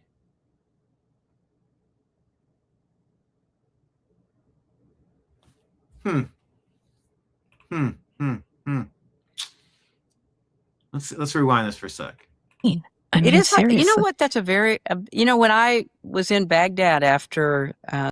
Yeah, brag about your foreign policy wins. But back to that nuclear dust. What if, like in the rumor mill, you've heard the story about President Trump and needing to get onto a different plane, leaving Air Force One, threats of Iran with a shoulder-fired missile taking down Air Force One or the other one. Then he went in the catering vehicle or something. There's a rumor out there that some of this was like when Nixon played hooky with Dan Aykroyd to show him some aliens. You ever hear that story? Listen to some Dan Aykroyd stories. Please listen to some Dan Aykroyd stories. Very interesting stuff. But what if the rumor mill that says President Trump went and had a secret meeting and that they've collected the nuclear dust from the Iranian smithereenized, smashed to smithereens. Yes, Smithers. What if it was Kerry, Clinton, Obama, Biden through Uranium One moved nuclear materials through Russia into Iran, and now you miss Hillary Clinton and Barack Obama and Joe Biden and John Kerry? What if you were treasonous actors to the United States? What if you committed treason by providing nuclear materials to an American adversary?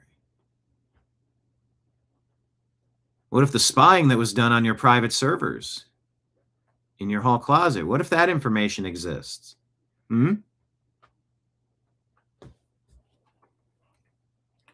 Dina reminding us, when Trump campaigned in Traverse City, Michigan, he was a couple of hours late, mechanical trouble with the plane. When was that?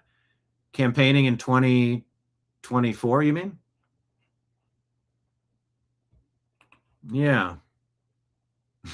Hillary Clinton, brag about your foreign policy. At the fall of Saddam Hussein, I had meetings. I was then a senator. I had meetings in some of his palaces, and they were quite reminiscent of what we are seeing in our own White House. It's just insane. Is that hard for you?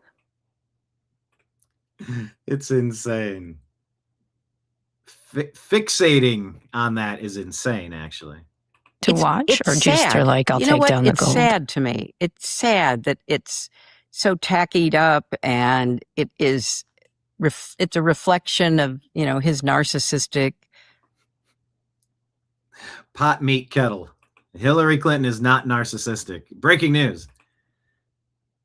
personality and his need to Right. feel important, including sticking gold embellishments all over the walls of the Yeah. Oval Office.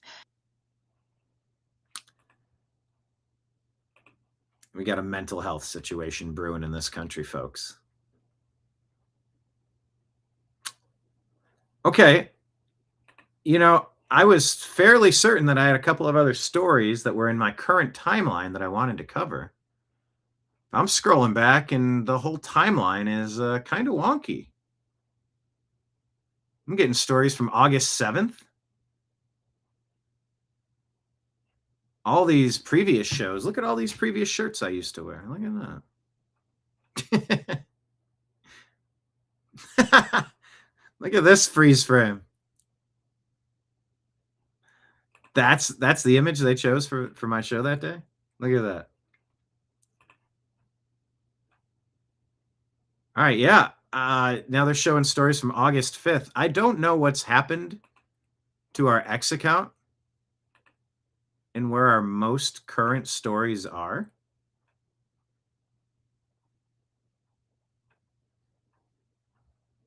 And I don't know if scrolling anymore is going to find them. They just don't appear to be here. There's that. Trying to make sense of this in real time, everybody. All right, let's switch over to Instagram. How about that? Let's switch over to Instagram for a couple of stories. Okay, so you had to restore all of your windows? You mean computer windows, not your house windows, right? Yeah, today's a weird technology day. That is for sure. Gibberish says, dust, dust, baby. She knows the markers in Iran would show where our uranium went directly to Iran. I'm not entirely certain I understand what this is, but thank you. Patriot Warrior Texas and Rumble gifted 5 subscriptions to the New American Media. Looks like Shelly Rose was gifted a membership. Gibberish Nation gifted a membership. Well, thank you so much. That's all appreciated. Rob wants to chime in. Interesting observation just now. I have TNAM open on my phone and my TV and on my notebook all at the same time. If I type the chat on my notebook, no one in chat sees my posts. What? Kenneth has a thought. Maybe that could be because Hillary Clinton has caused a bitch in the matrix. No, Kenneth, I think you mean that a glitch in the matrix. Or you might actually mean exactly what you're saying. Rob says, plus the chat on the Notebook YouTube app only shows 3 people present, while my TV and cell phone chats line up. Kenneth's internet was out last night. By the way, you know that they're coming after our water supply. They've been hacking into the systems, blaming that on Iran. Maybe so, maybe not. I don't know. What would happen if the grid goes down? Do you have some power? What resources do you have? Do you have a game plan in place just in case? Might be a good idea. But yeah, very weird stuff going on.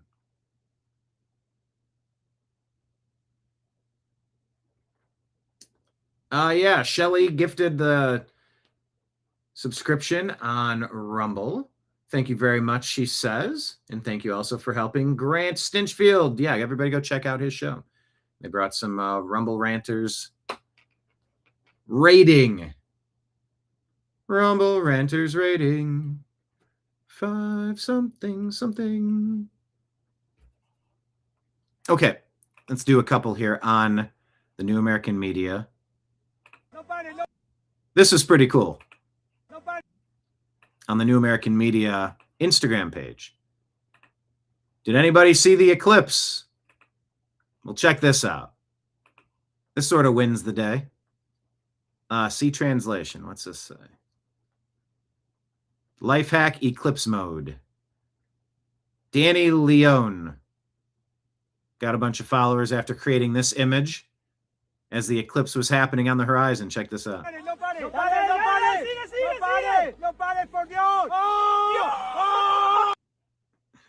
So he goes up and does a pretty standard, I don't know what you call the move up on the, but they got the shot. They framed it perfectly in the eclipse.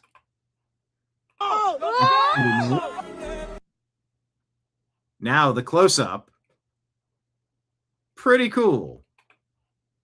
If there's going to be an eclipse, I think I better mute it. There's music. But I mean, look how epic of an image this is. Yeah, this would be on my business card. This would be my logo forever. Right there. I don't know if you call that a kick flip or not. I don't think he's flipping. He's kicking, but he's keeping it. Then he sticks the landing. How did you spend the eclipse?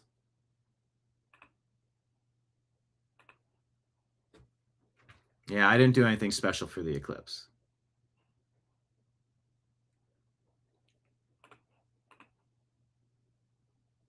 But that was dope. That's exactly what you're supposed to do. Take advantage of unique opportunities. Spanish Olympic skateboarder Danny Leone performed a stale fish off a half pipe during the eclipse. Pretty neat. Now, this is interesting. This is just kind of like a thought experiment. Like, just let's kind of try to understand the psychology of the person. Today Years Old account put this out, saying the kids are not all right. Has anyone experienced this? I'm curious to get your thoughts in chat. In the professors, I don't know what this is. Is that Reddit? How do you know an assignment is AI proof? Because when it is, students cannot do it. Is this a gross oversimplification, or is this really the way that things are happening? So I assign a profile essay. I have for 30 years. Student interviews a person, records it, writes a paper based off of the recording. Citations are timestamps. Should be pretty easy. Has been easy pre-AI. Now students cannot do it. I get so many requests for alternative assignments. Students claim they don't know anyone. What? Student interviews a person, and then the student comes back and says, I don't know anyone. Sorry, what? I don't know anyone. Then they claim anxiety. And then they want a list of questions from me, even after the interview. So what do I put in the paper? Information from the interview. Yeah, but what parts? You have to decide that. But how? Start with what you found interesting. How do I know if something's interesting? You're asking me how you find something interesting? Trevor says, I don't think enough people are grasping how genuinely catastrophic this is. The literacy crisis is an existential threat to democracy. Well, great. Curious if anyone else is experiencing that. That's a wild. But the kids are changing. They're being wired differently. That one just got me thinking, if it really is that bad. Nicholas Hulsher, MPH, on Real America's Voice,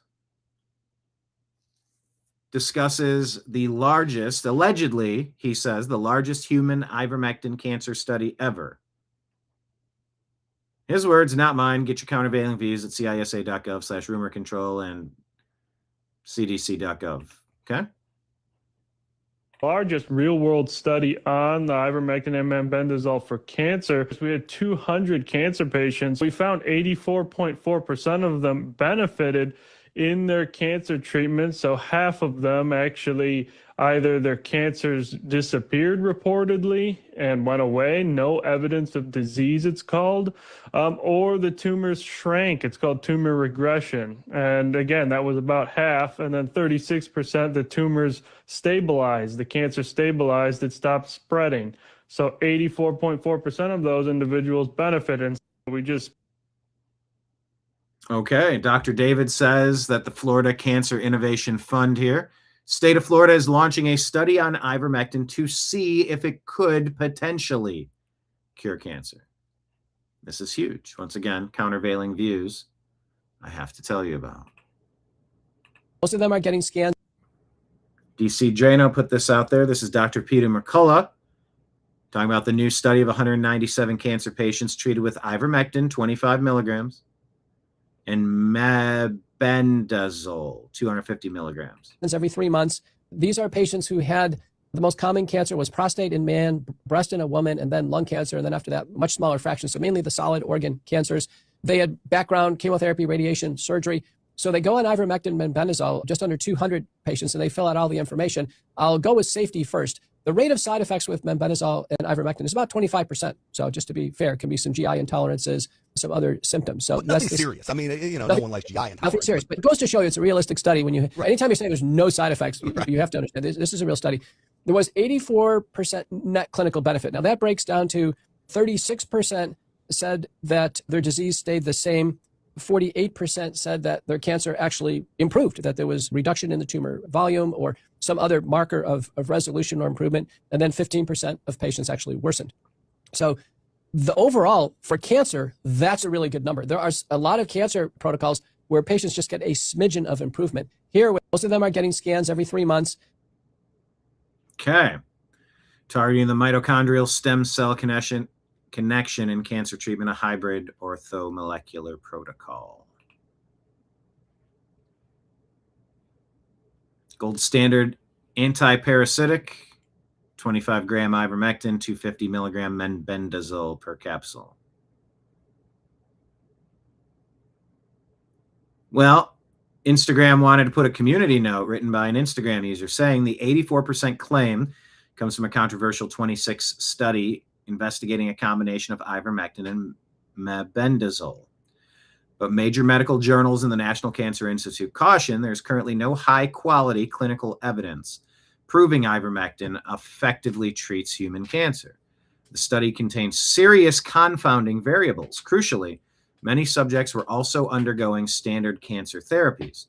28% were on chemo, 21% were undergoing radiation, and 20% had undergone surgery.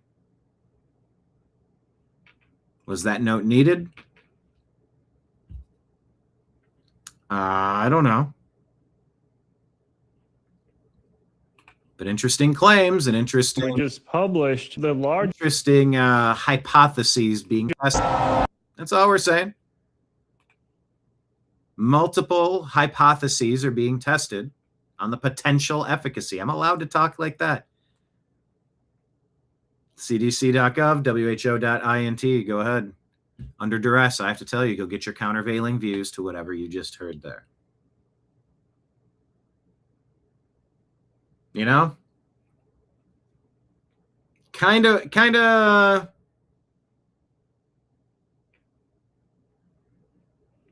I want a lot of studies. I just want to find out. Yeah, the Cancer Society shot back pretty quick, according to that Instagram note that may or may not have been helpful.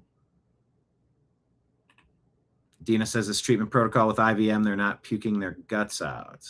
Okay.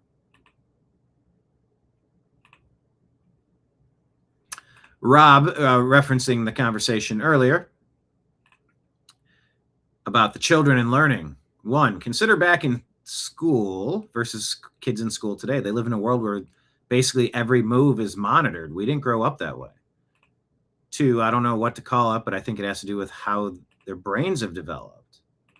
With cameras everywhere, always under scrutiny. That's interesting. A freedom that we had might be a world that they've never experienced, and then everything is seeking approval first. Maybe people have, I don't know, what would you say, millennial or Gen X generations? And I do sort of lose track. Boomers, before that, you got Zoomers, Gen Z, Gen Alpha. But some of these current generations have never lived in a world where they don't ask permission, they just do things. So how do you write a report without guidance? I need guidance. Tell me what you want. What am I doing? What do I do? Versus, go outside. The sun's up. Go play. Go outside and play. I mean, I loved being outside playing. It was my favorite thing to do. Freedom versus free to be dumb. Yeah, freedom allows the freeness to be dumb. Good point. Another thing about the solar eclipse, once in a lifetime solar eclipse over Ibiza. Can't say Ibiza.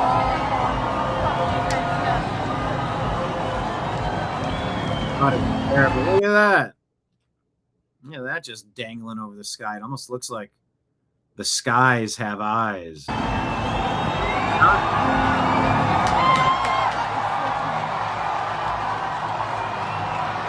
I mean, everybody at a concert at that point,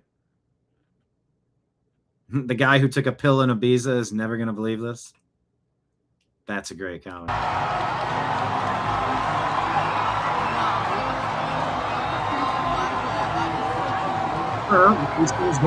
These things don't happen very often. It's worth stopping for a moment and taking a look. I mean, don't look directly. Don't look directly at it. It'll singe you They're not going to leave you alone. They're telling you that right now. They're going to take. Now, this won't let me click it. They're they're not going to leave you alone. Go follow his podcast. I have filled in for him. He's been a guest on my show, vice versa.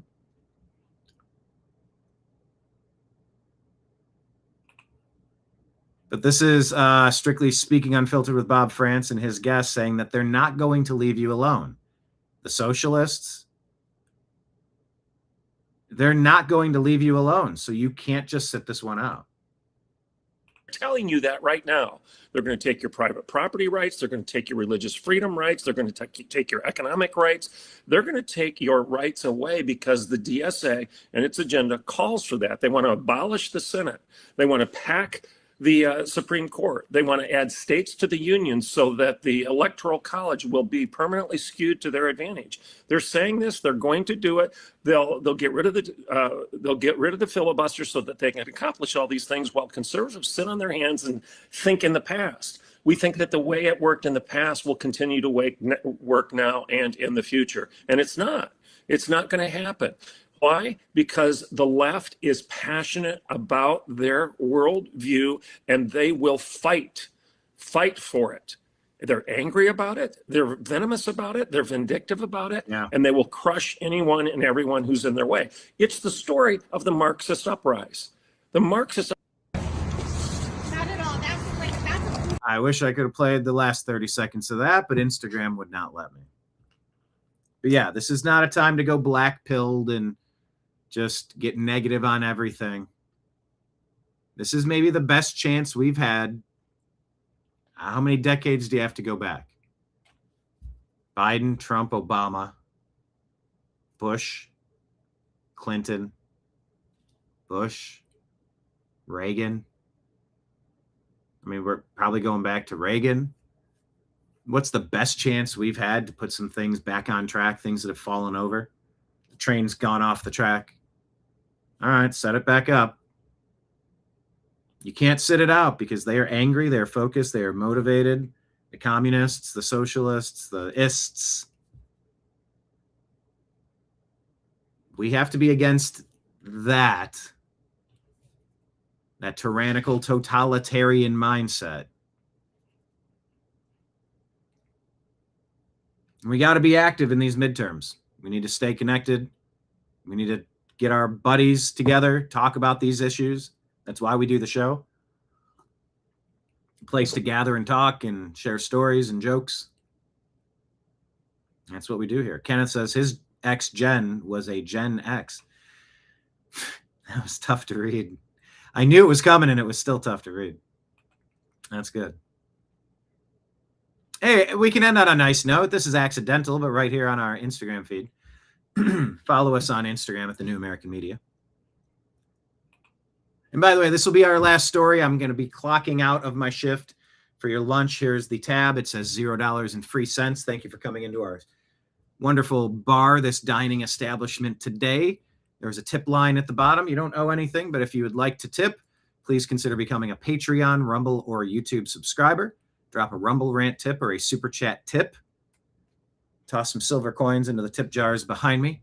Venmo and Cash App is at Brian, B-R-I-A-N, Engelman, E-N-G-E-L-M-A-N, on Cash App and Venmo. PayPal is fuzzinstallment@yahoo.com is the email address. Like I said, if anyone wants some merch, just shoot a donation over on Venmo along with your address, and we will get it sent out to you. We're doing all 4 pieces of our merch for $100 right now, shipping included. So, yeah. Final story here, just a accidental one, but I will take it. And Shelly's bouncing out. Thanks for being here. Thanks for bringing some peeps over from Stinchfield. Yes, I am Monday through Friday, noon Eastern, almost every time. Occasionally there will be evening shifts, occasionally early morning, because life has appointments and things scheduled sometimes that you need to get figured out. And before we leave, Kenneth coming in off the top rope with an elbow, $10 super chat coming in, sending some Biden bucks. $10 for the big guy. Like 10% for the big guy? How about 10 buckaroos for the big guy? We're going to toss that into our August bucket. Thank you, Kenneth. Appreciate that tip. Appreciate you much. And it's lunchtime. Rob Conrad is saying, hey, lunch is on me. Well, you know those burritos are $20. We've talked about the $20 burrito. So I would say you just contributed half a burrito. You and Kenneth have both come together to create one burrito of Super Chat. Thank you for the burrito of Super Chat, people. Rob and Kenneth, much obliged. Happy to have you. Enjoy lunch. Yeah. It is fun gathering for lunch today. It's fun gathering for lunch during weekdays. It's early morning. I don't know that I've had enough time to kind of sift through what's been going on, the stuff I wanted to talk about. I don't know about waiting too late in the day, and then it feels like the whole day of news has already passed. I do like it in the middle of the day. But like I said, always stay tuned because we might do earlier shows and we might do later shows. But for today, thank you so much for those Super Chats, of course. And thank you for the subscriptions on Rumble. This stuff all matters. This all adds up. You know, will I have to pay more to restream to try to get this? I had to sacrifice Kick. We're not streaming on Kick today. We picked Facebook over Kick. Twitch is still streaming. I mean, they're going to restream now, wants more money to do that. Yeah. Donate some tips in the tip jar, then I take money out, and then I pay the electric bill. I pay the restream. I pay once a year. Apple wants me to pay $200 to be whatever that monthly service plan is. You know, these are just life expenses, and it's your tips that make it happen. Thank you, everybody, so much. Final piece of nice news here from WFLA.com. Wait, is this Florida? But it says credit San Diego County. Oh, it's through Storyful. Maybe this is one of those stories they want you to share, and they're going to claim copyright if you do share it. But they're saying a dog that's been missing for over a month has been rescued from a storm drain. She doesn't have that. Okay, you ready? Watch out. Okay. I guess I'll mute it here as we watch this lady getting down into the sewer like a reverse Teenage Mutant Ninja Turtle, if you will. You got Michelangelo, maybe. I think they're just dropping treats in there. I feel like this might be one of those trick stories that I'm not supposed to share, or else they're going to claim a copyright and mess with my whole show today. So let me just skip ahead to the good part. She's down there in the hole. She's got the dog. Small white dog missing for more than a month. Found in a drain. That would suck. I mean, it'd be great to survive and make it. I don't know how great it would be to have to survive in a sewer for that long. Dog is brought out. Kindness rules the day. So that's good. Try to do something nice for an animal today. How about that? Don't make the jokes about I'll cook him medium rare. You know what I mean. Cats and dogs. But yeah, kindness. Pass it on, everybody. Hey, kindness, pass it on. One more thing. Elbow off the top rope. Patriot Warrior. $20 Rumble rant over in Rumble. I burrito, he says. I got burritos for days today. Literally 2 of them. Today and tomorrow. Burritos for days. Appreciate each and every one of you being here at lunch. And yeah, if you've ever worked a bar or done something, at a certain point, you've eaten through the entire menu. And so some of the regulars will sometimes bring you drinks or food from the outside. And you're like, oh my gosh, this is great. You work at a place every day. Like, I don't want to eat the pizza here anymore. I love the pizza, but I'm so sick of pizza. Thank you for anything else. So yeah, it's going to be a burrito kind of day today and tomorrow. But we'll be back tomorrow at noon. So please follow the New American Media on all of the platforms. Hit subscribe, hit the notification bell. Share the show with a friend. And if you've got stories that you think would be interesting, share them to us on X. Tag at American_media_. We've been knocking out thousands of posts on Twitter X for 15 plus years. And if there's something interesting you want us to cover, put it over there and we'll try to reshare it and scroll through it. Today it got weird. A lot of my stories disappeared. Chat was acting weird for some of you today. It is what it is, man. Everything about all this is weird. But I'm going to clock in tomorrow and do it again. So, for now, signing out on behalf of everybody out there in the TNAM universe. I appreciate you. I love you, and we'll talk to you again soon. Take care, everybody. Peace.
Your guide to the truth. TheNewAmericanMedia.com.